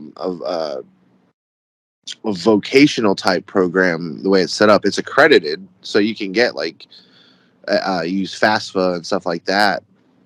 But it's not like a 4-year degree like other Right. film schools. Like I've heard stories about schools I thought about going to. Where you don't even touch a camera in the first 2 years. You're sitting through the bullshit classes that really have nothing to do with what you're doing. And what I'm doing, I touched camera my first day. Like I was filming stuff my first day, and That that is awesome. yeah, like the first part of the day. I mean, you have classes where like like this past week we didn't really do any of that because it was screenwriting, so we were learning about writing. So we're not Mhm. filming, but we are doing screenwriting to prepare for a project that we have coming up in I think it's like 3 or 4 weeks. And I got my script wrote. It's a 1 minute silent, not silent. It's a 1 minute non-dialogue. So you have to. So the point of that is you have to tell a story in 1 minute with no dialogue. So you have to rely on your shots, your actors, and your music and your sounds to tell the story. Because the saying is if to make a good movie, the viewer should be able to mute it and still follow the story as if they could hear it. And that makes a lot of sense. And the other Yeah, thing it does. the other thing that I learned, and it made a fuckload of sense, is if you can't entertain somebody in 1 minute with what you do, you make a 1 minute movie and you can't entertain somebody for a minute, you're not ready to make a 10 minute short, and you're definitely not ready to make a full length feature, which is 90 minutes. So Huh. like to me, it's like you got to knock this shit out of the park, and Yeah. I'm confident in what I do. Like I'm not trying to be like that guy, but like I'm not worried about it. you know? Oh no, you shouldn't be. I watched the clip of the short that you did, and I All was the like the silent film yeah, thing. Yeah, yeah, I watched that and was like, wow, this yeah, is really good. I mean, yeah, you can tell it was made by somebody new. You can tell, but that's a good thing. I yeah. mean, That was our third or fourth week in school. I, I mean, that was damn good Thank you. for only for a month. Yeah, and we only had 3 days to work on that. Yeah, I mean, I've fucked around with video and stuff like that before, and I couldn't do anything like that. Yeah. Even just being self-taught, I couldn't do anything like that. Oh, dude. Well, actually, it'll blow your mind because this happens to me all the time. Is like, excuse me. I think this vape's dying.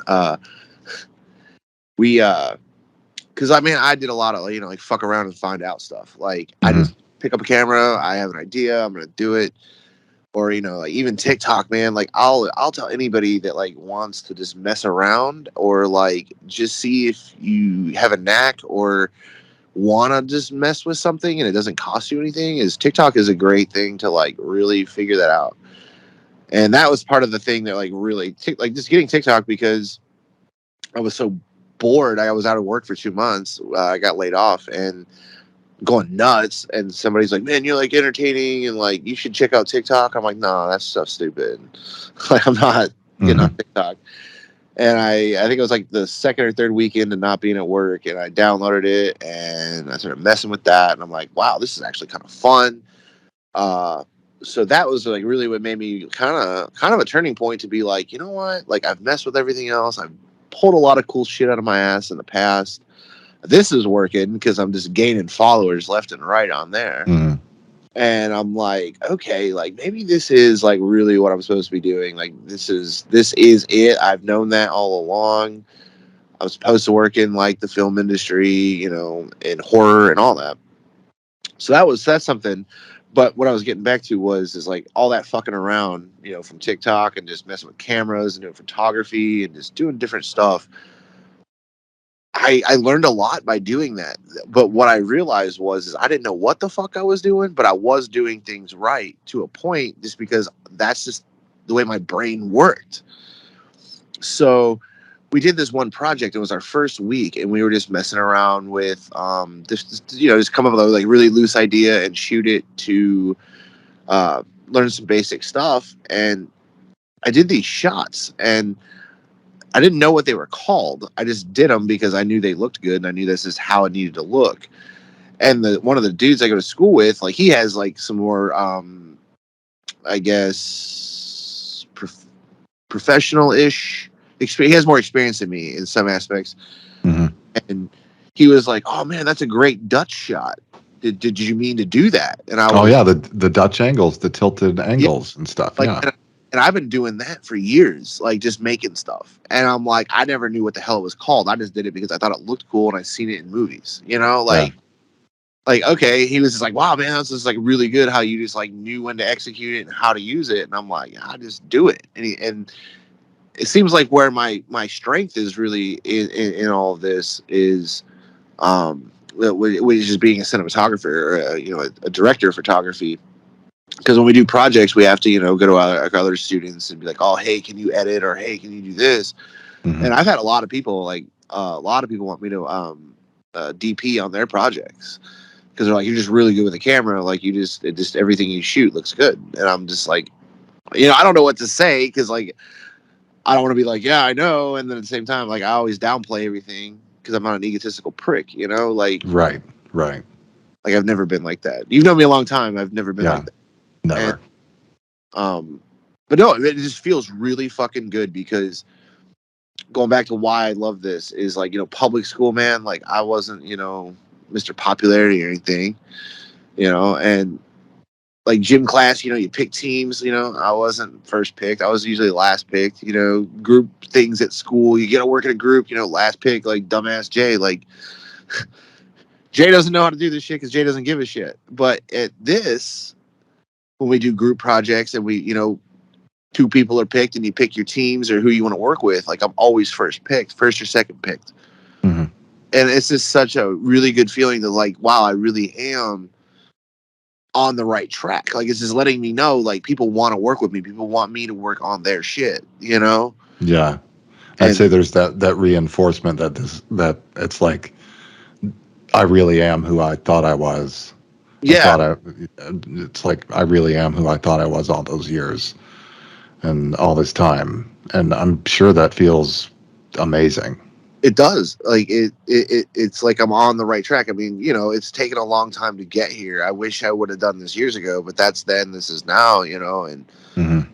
part of it, is, life happens. I went through some things and made some choices that, I had to put a lot of things about my personal life, or not my personal life, but my professional life, or what I really wanted to do with my life on hold, and then making bad choices a few times. I had some dark years there.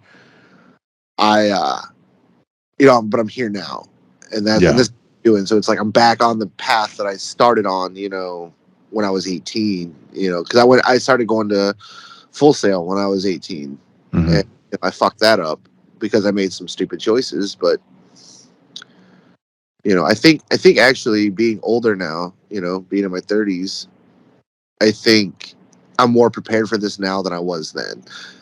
Yeah. Like, you know what I mean? Like, I feel like a lot of the things that people go through in life, like I was actually saying that to somebody today. I was like, talking to somebody like they're like 20, and I was like, let me tell you this: don't do these things. And I know I'm like older than you, but like it's true because everything that I'm doing now is what I'm supposed to be doing. But I feel like I knocked out all the fuck ups people make in life in my 20s. So it's like the shit that people usually fuck up along the way. Like I already did it. Like I don't have Yeah. to now. Like I'm not dumb enough to get married again, or I'm not gonna fall into the the alcohol trap, or any of that kind of shit. Yeah. Um, Yeah. Well, that's good. That's good. I think I got a lot of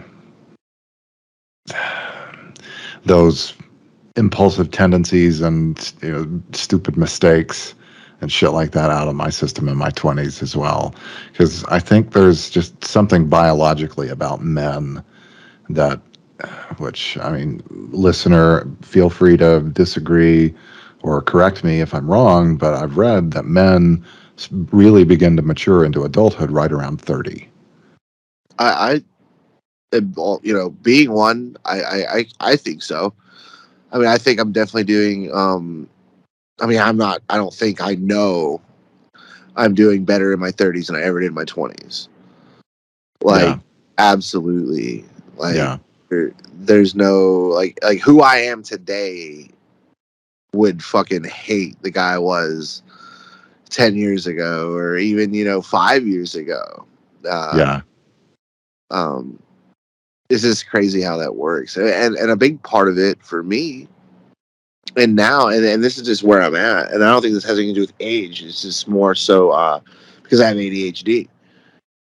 And I was diagnosed with that shit as a kid. And, we're older, so we came from a time where like mental health really just wasn't taken seriously. Absolutely. I grew up in a very strict, not strict, but very old school household, conservative, Christian, Hmm. you know, uh, but being diagnosed as a kid, I was on Ritalin, and then they took me off of it in like third or fourth grade.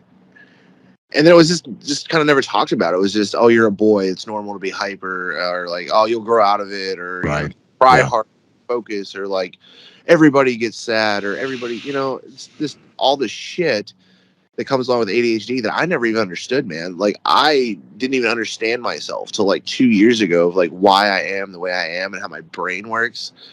Like this entire time in my existence, like I've just literally thought I was human trash because I can't do what everybody else does, or like I can't, like this thing that's easy for somebody else is really hard for me, Yeah. and shit like that, or like the sensory overload stuff, or Yeah. Oh God, I hate that so much. that like it's bothered me my whole life, but I never knew what the hell it was. I just thought I was Me fucked up. too. Yeah. Yeah.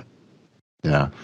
It's like I've had panic attacks my pretty much my whole life as far back as I can remember, and they always, pardon me, they always manifest as either anger, outbursts of anger, or outbursts of extreme sadness. And when I would have one, it was just kind of like, you'll be okay. You know, it's not so bad. There are a lot of people that have it worse, which is the worst thing you can say to somebody during a panic attack that's manifesting as sadness. Because in that moment, your world is just crumbling around you. And when it's anger, you know, sometimes people don't know how to handle that. They don't know how to help you calm down. They don't know your triggers. Yeah. And if they do, sometimes they deliberately trigger you on purpose. I've dated girls like that. Oh, I Not going to name remember. any names. And they don't know how to diffuse your anger enough to where you can get calmed down long enough to take those two Valium or Xanax or Klonopin, Ativan, whatever it is, Lexapro, um, to get you out of it. And they just kind of let you rage. And if it's in a relationship kind of setting, that ends up harming the relationship because they don't understand. And you end Yeah. up thinking, well, fuck, they don't give enough of a shit about me to help me. Yeah. How Or can this relationship be healthy? How's this going to work? And it's just this cycle. It just keeps going. It's dude, the worst. 100% get that, because that's how my life was. Like I look back knowing what I know now, and where I was, I had been a shitty person. Like I know a lot of people never want to admit that. But I was a garbage person for a long time. Like I know why I was now. I know Yeah. why I had anger outbursts, or why I would get depressed, or why I fell into alcoholism for a while, or just the shit all makes sense. Like once you understand like how your brain is because you have a disorder, Hmm. now I can control all that. Like now I'm so self-aware that I can manage it. You know what I mean? To a Yeah. point. Like now it's like, okay, you can feel that coming, so like you need to remove yourself from the situation, or you need to do this, because then you're able to do that, and then you can actually now, because I have an understanding. Because back in the day, like I had anger outbursts too, because I had trouble regulating my emotions, any of them, not just anger, but the anger ones were bad. Yeah. It's to the point of like, holy shit, this dude's nuts. Like, Yeah. and I didn't know why, because it could be like the smallest thing that set me the fuck off, but you'd swear to God somebody just like murdered my dog in front of me or something. Like, Yeah. Yeah. Exactly. And I didn't know why. And when I would come down from being angry, I would be like, that was so fucking stupid. Like, I don't know why I went off like that. But it's also because as a guy, I'm sure you can relate to this your entire life. Everybody told you, ball your fucking emotions, men don't cry, all that. Yeah. And so one little thing would just set it off and I would flip out. But I never understood why. But it was because my brain doesn't regulate emotions the same as a neurotypical. So without any understanding, you're not really in control of some shit. It's not an excuse, but it's still at the same time like you're not in control, and if you don't understand it, you're kind of fucked. If you never. And now I do. I mean, now I take medication and shit now. So like, I'm doing awesome. I'm really glad to hear that. Thank you. That's I'm all about some mental health awareness and self-care, and I myself am going to be because I mean we've been discussing the same symptoms here for the past 5 minutes. I'm bound to have it too, and I'm pretty sure I have bipolar 2, which I currently don't treat. You might not. And Dude, you would be really surprised how much overlap of like things. And I'm not saying that you're not. I'm just saying like definitely get tested for ADHD because there's a lot of things of like common more common mental health things that kind of overlap in the ADHD. It kind of takes like a little bit of shit from like different things. Like sometimes you'll hear people call it autism light because a lot of times they'll go like if you have one, you probably have the other a lot of times. But like ADHD has a lot of traits of autism and it also has some traits of like bipolar. And that's where that regulating emotions thing comes into play. Because I didn't know that. Yeah, I didn't either. Like this is shit I've literally learned in like the last like 2 years. Because like one day I had this fucking mental breakdown and I remembered I'd talked to somebody about something about ADHD and like I knew I had it and I just started researching the hell out of it, dude. And like it all like clicked. And dude, I was at work and I was like a groundskeeper at this job and I was like actually in the middle of the woods on a gator golf cart thing and researching shit on my phone. I should have been working, but I just literally couldn't take it anymore. And dude, I had a full blown like happy, sad, angry cry in the woods because it all made sense. I was happy because it made sense. I was sad because like, oh fuck, I can't, like, you can't change your brain chemistry like that. Now you're realizing like fuck. And then I was and I was angry because I didn't know till now. It's like it stole years of your life. Yeah, like how much different would my life been had I known all this? Somebody took it seriously, or somebody would have, not somebody like the people in my life that should have, or listened to what I said and paid attention to like, man, he really doesn't act like the other kids, or he really has a hard time doing the basic shit that we're all, indoctrinated to do and be in public school and life, like he can't do, he literally can't, like he tries. And that's the thing is that's the one thing I always say, nobody can take from me is that I try. Yeah. Cause if you're ADHD or autistic or any of that shit and you're very high functioning, you look and seem normal to everybody around you, but they'll never understand how much internal struggle and strife and how much harder you have to try to keep up with other people to do stuff, especially if you're not like what I'm doing now. Like I'm going to film school, like I'm like balls deep into like making a career in the entertainment industry. Finally, like this is what I'm doing, do or die type deal. uh I'm 34. Dude, I probably had over 40 different jobs since I was 18. Oh wow. Because I couldn't do it. Like I just couldn't. Like it would either be like the work fucking bored the shit out of me, or because I can't regulate emotions and I don't like people yelling at me or talking to me like I'm stupid. I'd flip out, I'd walk out, I'd get fired. It'd just be like it was just this continuous cycle of shit. And it's coming to terms of like I'm not normal. I I can't be like everybody else. Like, and that's okay. Like, I never wanted to be like them. I was just spending so much of my time trying to be what I'm not, you know, and I never knew why. But now I know, because my brain is to be me. Like, my brain's not the same.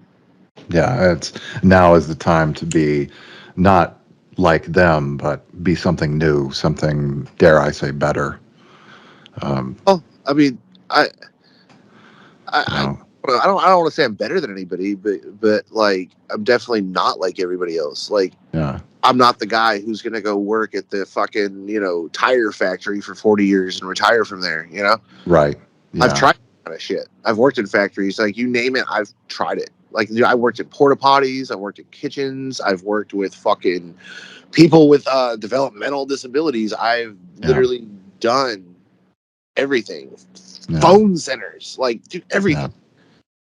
I meant more like the maybe the next step in human evolution, kind of better. Not because Oh, nobody's better than anybody else. It's just, you know, people develop. Evolution is a slow process, but sometimes there are noticeable advances. And people with ADHD, autism, Asperger's usually are brilliant in some form or another in a way that is just incomprehensible to the rest of us.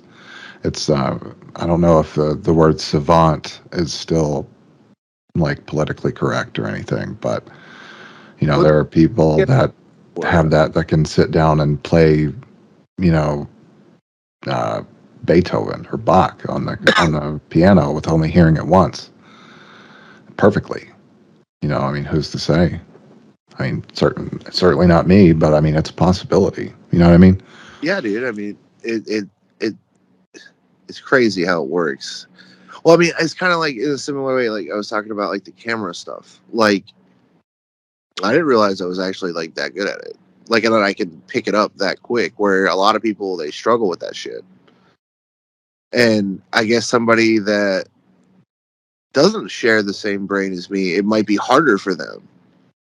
You know, Mm, yeah, like, because people are like, I'll talk about shit, and people are like, I don't know what the fuck you're talking about. Like, how do you even do that? And then it's weird because to me, it's like, this is easy.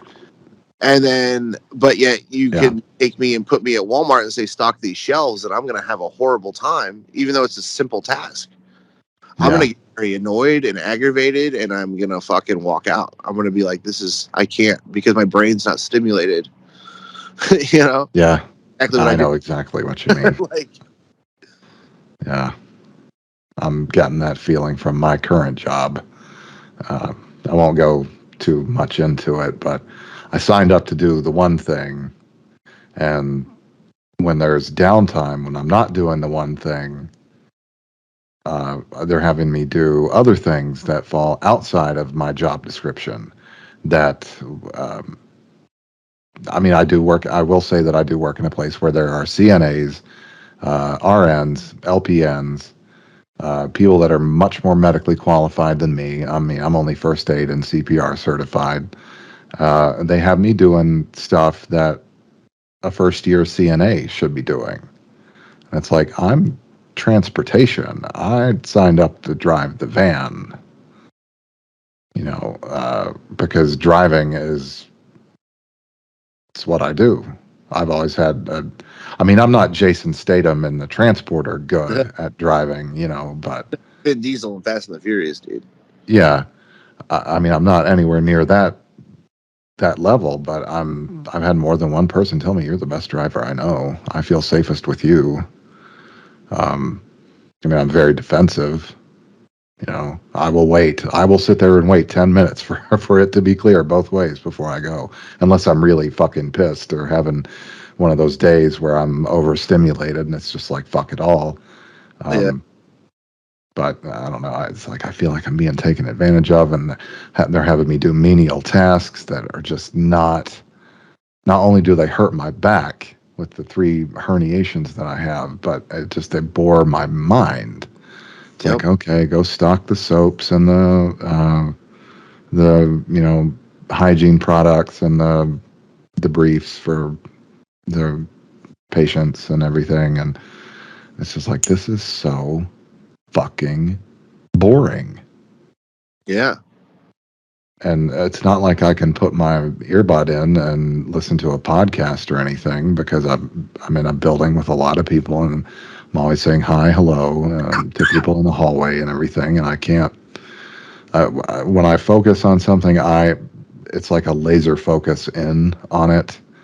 So if I put on Conan or Smartless or Hardcore History with Dan Carlin, like that's my focus for the next hour, 2 hours. I can't really do anything else other than maybe play video games, because that's just mindless sitting there. My hands are occupied, but my brain is on the podcast, and the video game is autopilot. The job can't be autopilot, if that makes sense. Right. But, Yeah. and I don't know, like And I dude, don't know. I don't know how to go to the administrator and be like, hey, I feel like the unit coordinator is taking advantage of me, because, literally yesterday I was doing something that transport probably shouldn't be doing, because there are CNAs there. I walked by this door and I kind of glanced out of the corner of my eye, because it led to the outside. There were 4 or 5 nurses, one of which, maybe 2, were CNAs. The grunts. Nothing against them. They're all heroes. They, all medical professionals are.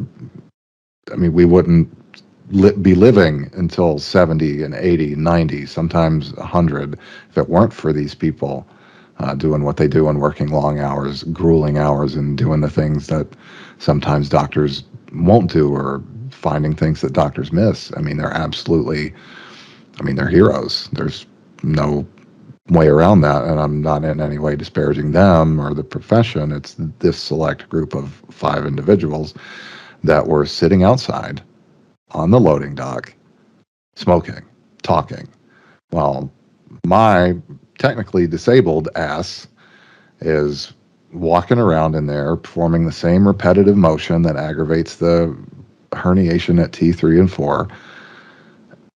And it's like, why the fuck am I doing this? I signed up to drive. right. Yeah. The fuck am I doing? It's like, and I want to leave. I do. But I can't, because, my kid's going to be here in about a month, and I can't. So Yeah. I'm stuck. I wouldn't say you're stuck. Well, for now, until I find something else. Yeah. Because man, it is tough. And then having a kid. I have a kid, so that will make things tougher. But and I actually use it as motivation to do what I'm doing now. Is I always wanted to instill in her to do what you want to do.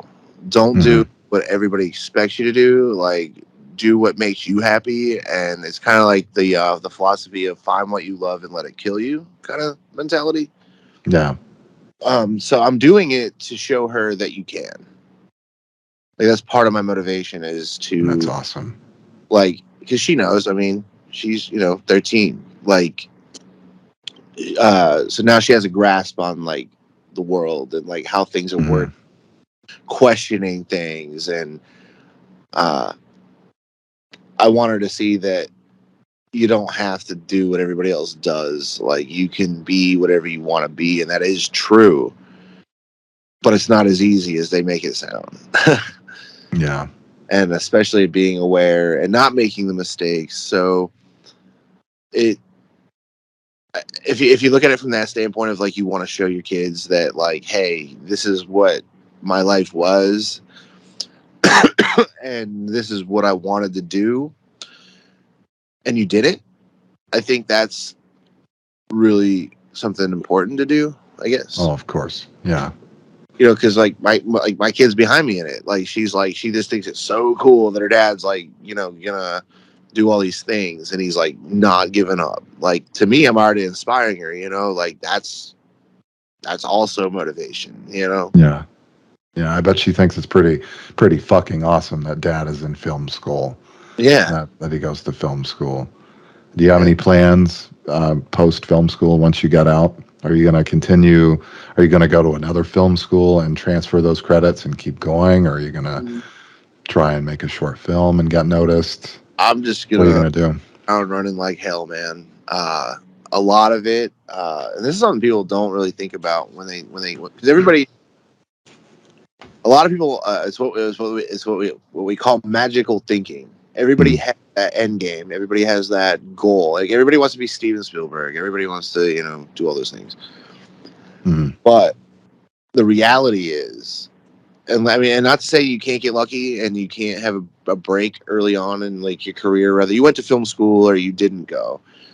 But the business is you got to pay your dues. Like you got to like be like a PA, or you got to be like a camera assistant, or a grip, or a gaffer, and stuff like that. Like, so really what it becomes is a very entrepreneurial driven industry. Like you can go work for a company and be on the payroll, and you got job security. But starting out, a lot of times this is not how it works. Like you gotta like get hired on projects. So like for like a month, like they like, oh, you're gonna work on this movie, you're gonna get paid X amount of dollars a day, and while you're there, you're learning and you're making contacts, so you're networking. And then two, and this is something that they said, the instructor I had last week had said to us was, he's like, I can teach you everything you need to know on the making movies, film, like whatever. He's like, but most of this industry, it's your attitude and your professionalism. It's not so much your skills. That's secondary. Your professionalism and your attitude. Yeah. You have a shitty attitude and you're not professional and you're late and you bitch the whole time, or you this or you that. Nobody's going to want to work with you. Nobody's going to expect you to know everything coming out of film school. You're going to know a lot. You're going to be able to do a job. You're going to have the skills to go make money and support yourself in this industry. But that's not what's going to carry you as much as your professionalism and your attitude. So that makes a lot of sense. Yeah. Because a lot of it is time management. Like, say we're making a movie and we want to rent out this building. And okay, so we wanted it for 2 days, but they want too much to rent it for 2 days. So we can only afford to rent it for 1 day. So that means you got to do pre-production shit, like hardcore. Like you got to make sure everybody knows what the fuck they're doing when they get there. The actors are ready. Like you've rehearsed this shit, like at your house or wherever you chose to get your actors together, and make sure you blocked it. So you're going into it with precision. So you got to do. You have 8 hours, and you got to do 16 shots. So that means you have a half hour per shot to get that scene done and shot and ready to go for the day, because after that, there is nothing else you can do. So all about professionalism, attitude, time management, and you really get what you put in. Because like he calls people out at school all the time. Like I know who he's talking about and I know who he's not. Like they say to treat school like you're really in the industry right now. Like this, like you're paying to be there, but you need to treat it as if you're getting paid. Right. So when you're doing group projects, if you're off fucking around, making jokes, not doing what you're supposed to be doing on your phone, or doing this or doing that, like they're looking at you, and like you're actually getting points off your grades for your, like, because we get graded on our skills tests, which are our group projects or like stuff like that. Yeah. They dock you points for that. And some people just don't give a shit. Like some people are just there. And he said it, like our one instructor said, oh, well, I'm just going to be real with you guys. There's 18 of you in this class, and only maybe 1, 2, and if we're all lucky, 3 of you will go on to work in the industry. The other 15 of you, this will just be a hobby, or you'll give up on it and go work at Walmart or Amazon. And that's when he did the whole, like, it's your attitude, it's your professionalism, it's your this, it's your that. And he went on to say, like, I'm teaching you for the first time today, but I've seen you guys around school, and I've seen some of you, and I can already tell you some of you aren't going to make it, and you're wasting your time. And I was just like, holy shit. And I knew he wasn't talking about me, but I was just like, oh fuck, like this dude just hit some motherfuckers with the truth right now. Like, Yeah, yeah, yeah. You're. I guarantee you're in one of those three people that are going to go on to work in the industry. I I hope can so. tell. I can just tell. I You mean, know. I appreciate that because I mean, it's what I'm doing. Like I'm just not giving up, man. Like, I mean, you kind of know the story about like how I even ended up at this school versus how I was supposed to move to Pittsburgh and Yeah. go to one school and how I got fucked out of that. Like I didn't give up when that fell through. I was like, no, fuck it. I'm gonna go in Nashville, I guess. Like this is happening. This is what I'm doing with my life. It's what I want to do, and I don't care how long it takes. I don't care if it takes me till I'm 50. Like I just I don't see anything else for me than this. And it will happen. It will happen. Because just the same way that you knew that the Dutch shots worked and how well they worked and how they fit into your visual compositions, just the same way that you intuited that, I can intuit you're gonna make it, dude. You're gonna. I hope, man. Thank you. Because I mean, I've seen my fair share of movies over the years, and I've seen shitty directors that they make one movie and then they're gone, like flatulence in a stiff breeze. And then there are the long haulers, Tarantino, Spielberg, um, Denis Villeneuve, Yeah. um, X amount of others. Those are just some that spring to mind. Taika Waititi, he's another good one. He's been doing a lot of Marvel movies here lately, but he did Jojo Rabbit, which was really good. And, they're going to be sticking around for a long time. Yeah. And so will you. Because, I mean, you've got that laser focus. Yeah. And well, I think I really try to listen to everything he says because our one instructor, like the one who's just like no bullshit, like he's a nice guy, but Mm. he's been in the industry over 20 years and like he'll tell you how it is.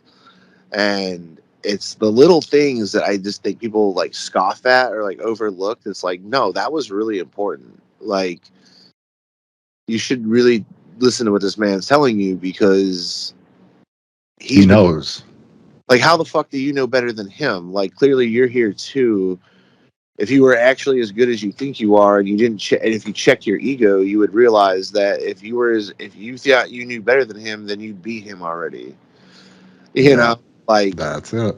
and Yeah. like I had people tell me like, oh, what he said was bullshit, and I literally told him, I'm like, I think you're full of shit because you're here too, man. Like, like I have Yeah. no being that way. Like I have no problem being humble and being like I don't know everything. That's why I'm here. I want to like my brain is like a fucking sponge. Like granted, I might not retain it all because it's a lot, but I'm making sure I make mental notes and actual physical notes of these key important things that you need to do to make a successful movie. And like some people don't trust this process. They're like, oh well, he said if you can't make a 1 minute movie and entertain people, then you're not ready for this or that. And it's like, but he's right. Like why do you think that you can go make a fucking 90-minute movie right now and you're scoffing at making a 1 minute? Why are you scoffing at it? If it's so easy, then you should just be absolutely confident Exactly. and just do it and shut the fuck up. Like Exactly. I'm confident that my 1 minute's gonna be great, but I'm not running around acting like that. Like I'm not like, oh, I'm the fucking shit. Like, no. Like, because usually people that act like that usually ain't shit anyway. Yep. And I learned that Yep. just from being around musicians most of my life and shit. But Yeah. Yeah. Yep. I know exactly what you're talking about. I agree completely. The one, it's the quiet ones that have the confidence is quiet, insecurity is very loud. yeah, exactly. Dude, I like that. I've actually never heard it put that way. I like that. Yeah. The ones that have to boast, it's like their boasting should be enough to prove to people that they can do what they say they can. So they can get away with not having to prove it. Yeah. almost.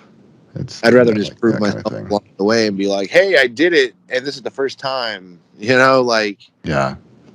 I'd rather Yeah. fuck up and learn by fucking up. And that's even what they tell you there. They're like, you don't have to make things perfect because you're here. This is where you make mistakes. You make mistakes here so you don't go out there in the real world when you graduate and make these mistakes. Yeah. So Yeah. I'm trusting the process, man. Like, I'm just like, even if I don't fully understand it, I'm like, why do we got to do this? Like, I don't, and then it all makes sense later. So Yeah. anytime I even feel like that, I'm just like, no, I'm gonna learn something. It like everything is like almost like coded to like you're looking at it at what it is, but there's so much to it that you're either gonna get it or you're not. And I think that if you don't, well, that's not good. Like Yeah. you got the fundamental thing that they were trying to teach you, but there was also like this kind of like lesson mentally to prepare you for other shit. You know what I mean? Yeah. Yeah. And that's the stuff I'm really trying to pick up on is really focusing on that. Like when I'm at school, like, when we're in class, I'm paying the fuck attention. I'm not dicking off. I'm not fucking my phone. I'm not talking to people. I'm not cracking jokes. In groups, I try to be, a leader and like keep everybody on task and like, cause I don't like people fucking around. Like that pisses me off. Like I'll literally tell people, I'm like, get the fuck off your phone, dude. Like, did you not even hear what he said? Like if you do Yeah. this for a real movie set, they're gonna fire your ass. Like, why are you doing it now? Get out of the habit now. Like, I'm not really a fuck with my phone kind of person. So it's not a hard habit for me to break to like, oh, I can put my phone in my pocket for 6 hours and not touch it. Like, Yeah. it's fine. That's good. And that's good. But yeah, Yeah. man, it's fucking great though. And I just love being there. And I'm very happy for you. I'm glad that you made it in, and the setback earlier in the year did not stop you. No. I knew it wasn't going to stop you because I took you at your word when you were like, this is nothing. This is just a bump. This is a speed bump to where I'm supposed to get to. I was like, he's gonna. I remember telling Tiffany, he's gonna make it. This guy's got the drive and the focus to make it. And honestly, I'm a bit envious. Well, more than a bit, because um, I mean, I guess I need the tools to manage my. Um, like, I'm very scatterbrained and everything because of, I guess, ADHD. Yeah. I tend to start one thing and leave it unfinished, Yeah. um, and go do something else for a little bit and come back to the thing. Like the other day, uh, it took me 3 hours to listen to a 1 hour episode of Conan O'Brien Needs a Friend because I had to go smoke a cigarette. And then while I was smoking a cigarette, I was like, okay, I've got to vacuum. And then I vacuumed. And then mom wanted a cigarette. And Olive needed this.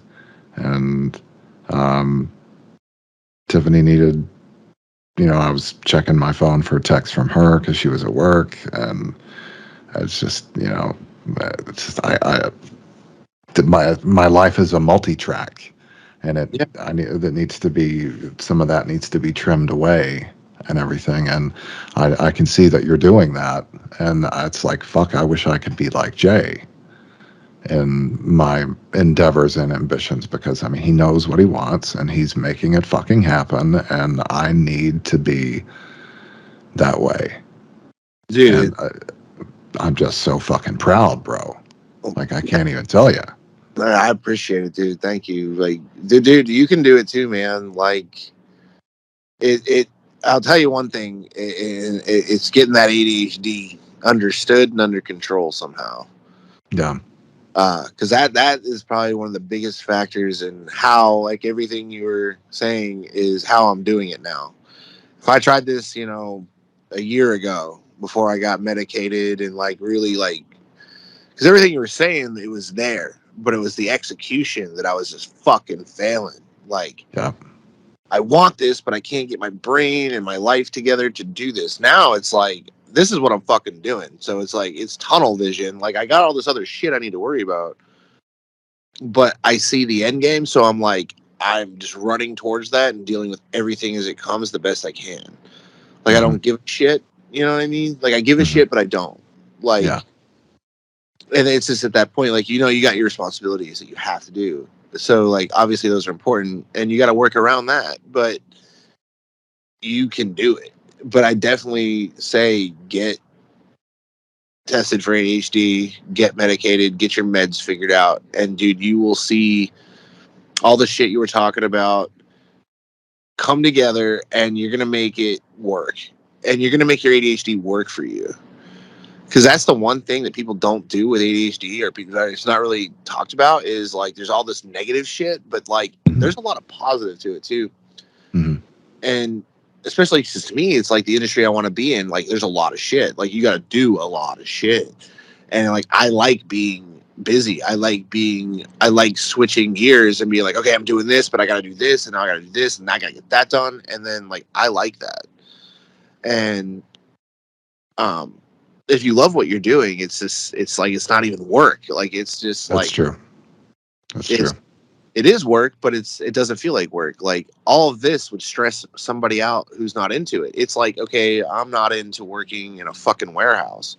Some people enjoy it. Some people are like, I like this shit. And it's like, well, good for you, but I am fucking miserable. But if you took that person and put them, doing what I'm doing at school, like, hey, you got to write this script, you got to fucking do this, you got to do that, you got to fucking get this lighting set up, you got to set this scene, you got to build a set, they would know what the fuck to do because you only have 4 hours to do it. Well, they're gonna go batshit crazy. Where I'm like, this is my vibe, like this is my thing.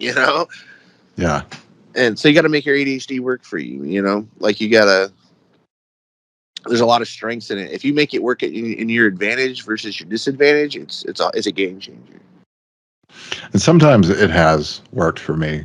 Um, like uh, miking up my guitar cabinet. I would meticulously take a lot of time positioning the mic in different positions around the speaker to see what kind of tones I got.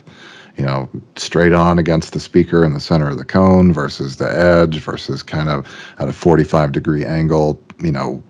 In line with the shape of the speaker cone, stuff like that, and different guitars, different tone woods, different settings, and EQs. It can work to your advantage and like that, and the meticulous kind of search for, I mean, as a guitarist, the search for the perfect tone and uh, getting a solid recording and stuff like that. But I mean, I have let it bring me down. I have let it kind of hang off of my ankle like this lead anchor for so many years, and it's time to free myself of that. And you've been a big inspiration personally to me to fucking handle it. You Because I can, mean, if you can do it, yeah, I can do it. it, Anybody, if anybody can do it, I can do dude, it. absolutely. Like it's crazy because like, and I know a lot of people are like, oh, if I can do it, you can do it. Like, but like, I can go on here forever and tell you everything of why I never did it. Like the bullshit Yeah, that would be like, well, wow, but that's for another time. yeah. I make the joke. I'll write that in my autobiography someday. But like, Well, I'll read it. dude, it would be an I'll read interesting. it. Like, if I ever actually do get to a point where people would give a shit to read it, it would be interesting. Yeah. Hell, Uh, if you need a ghostwriter, I'll write it. You just sit there and tell me the story. I probably will, because honestly, like sitting down and trying to write is like the hardest thing. Yeah, yeah. Uh, I because mean, I got it for days. It's like, but sit down and because like how a script works, it's a page is a minute. So a 90-minute movie would be roughly 90 pages. well, see, I didn't know that. I Yeah, learned something. I I, mean, I've learned a lot in this conversation, but that especially, I did not know. I didn't really know that either. Uh, That's crazy. yeah, that's the way. That's the average. Is if your movie's 60 minutes, it's 60 pages. I mean, you don't have to do that. I mean, but that's typically the format that it's done. is you want each page to be a minute of a scene, dialogue, whatever the fuck it is.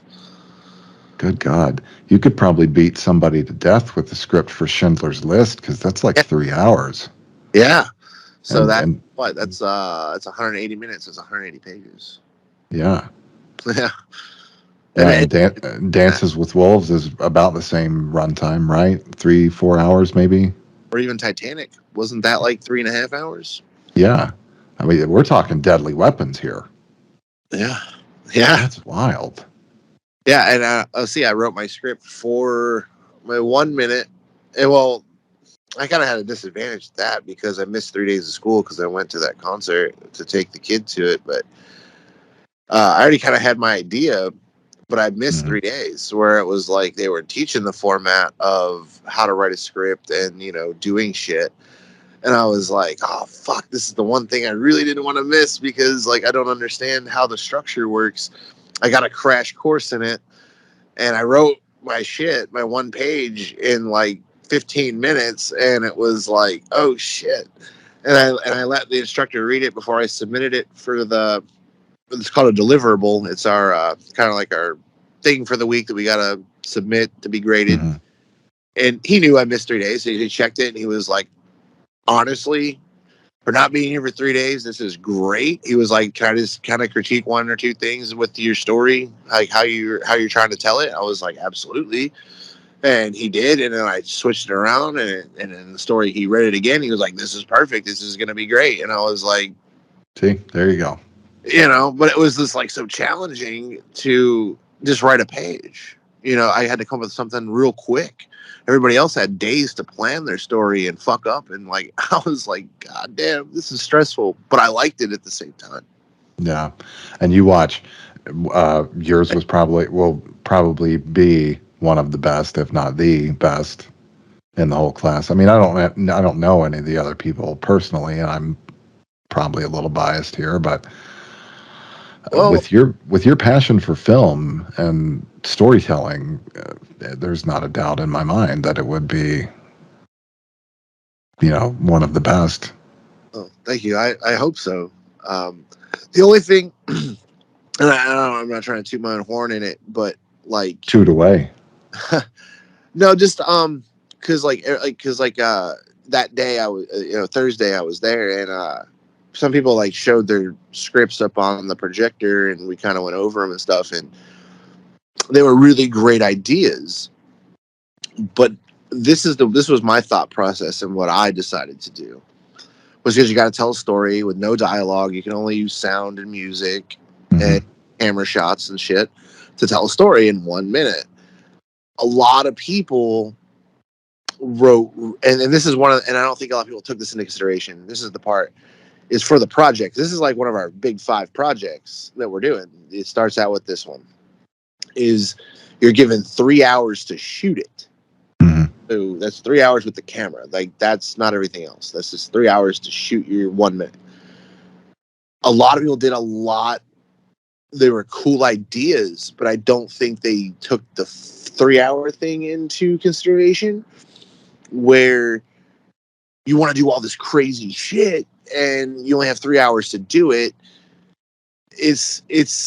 Are you going to be able to do that? Where I looked at my surroundings, like, I can do whatever I want. I said, what can I utilize that's already here? So I just based my idea off the fact that I'm in a film school. I have all this. So I wrote my script based around this is my story. This is how it works. It's an actor. He's coming to an audition. So this is why I'm utilizing school. It's a film studio already. So it already acted on my production value for my set right there.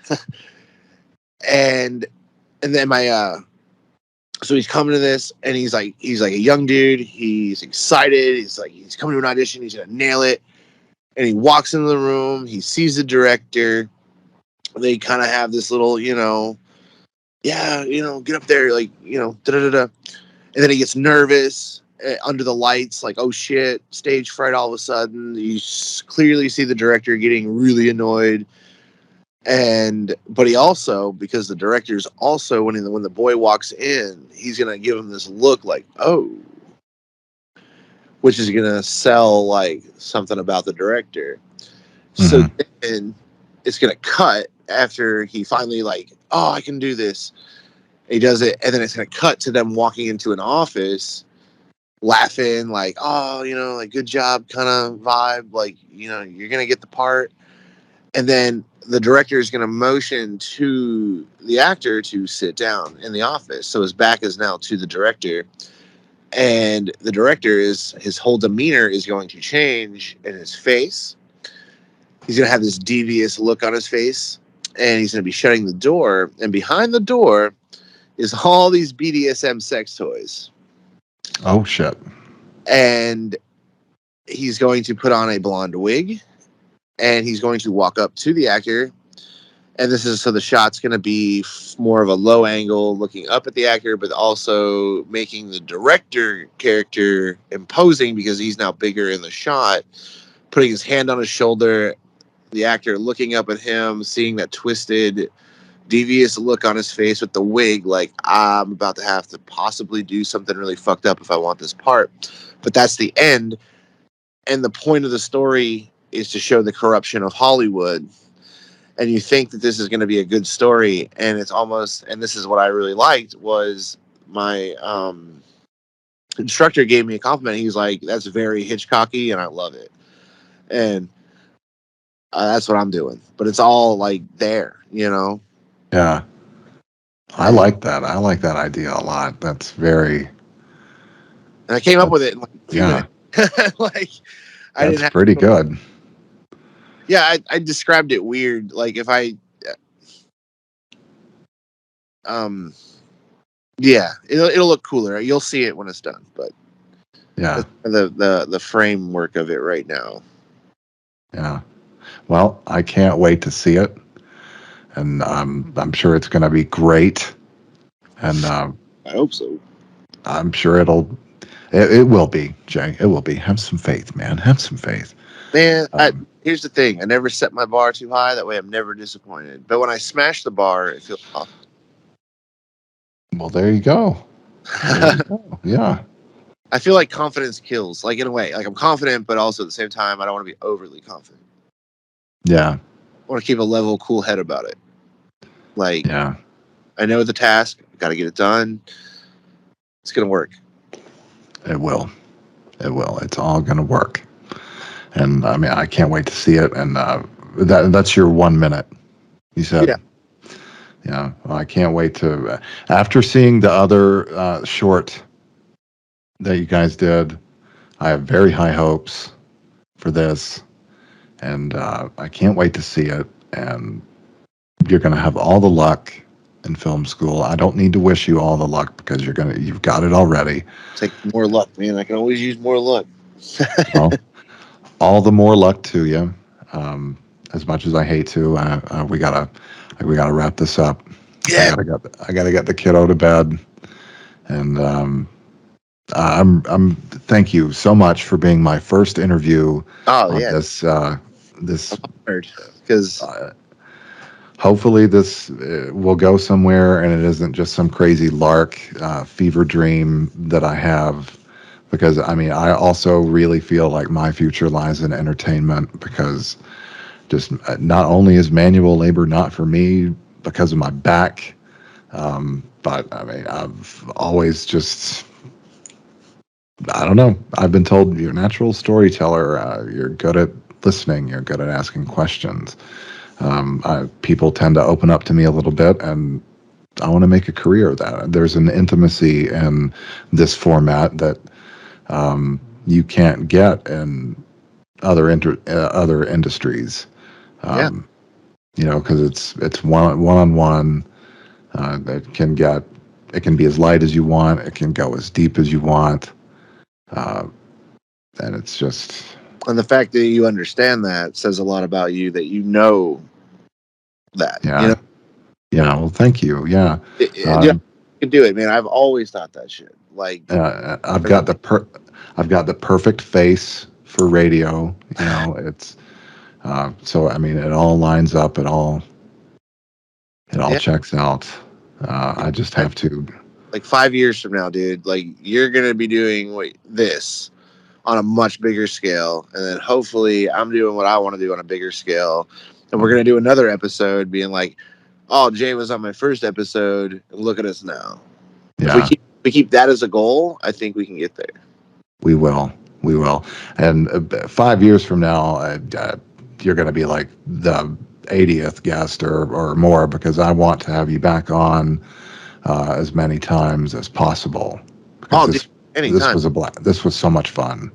Yeah, dude, I love this. This is a blast, man. Like, Yeah.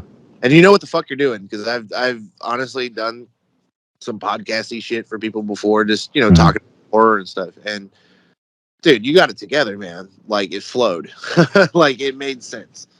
Well, I appreciate that. I kind of just threw it together there, kind of like your 1 minute script there, just real quick. But you're natural, So just imagine what I could do if I planned a day ahead.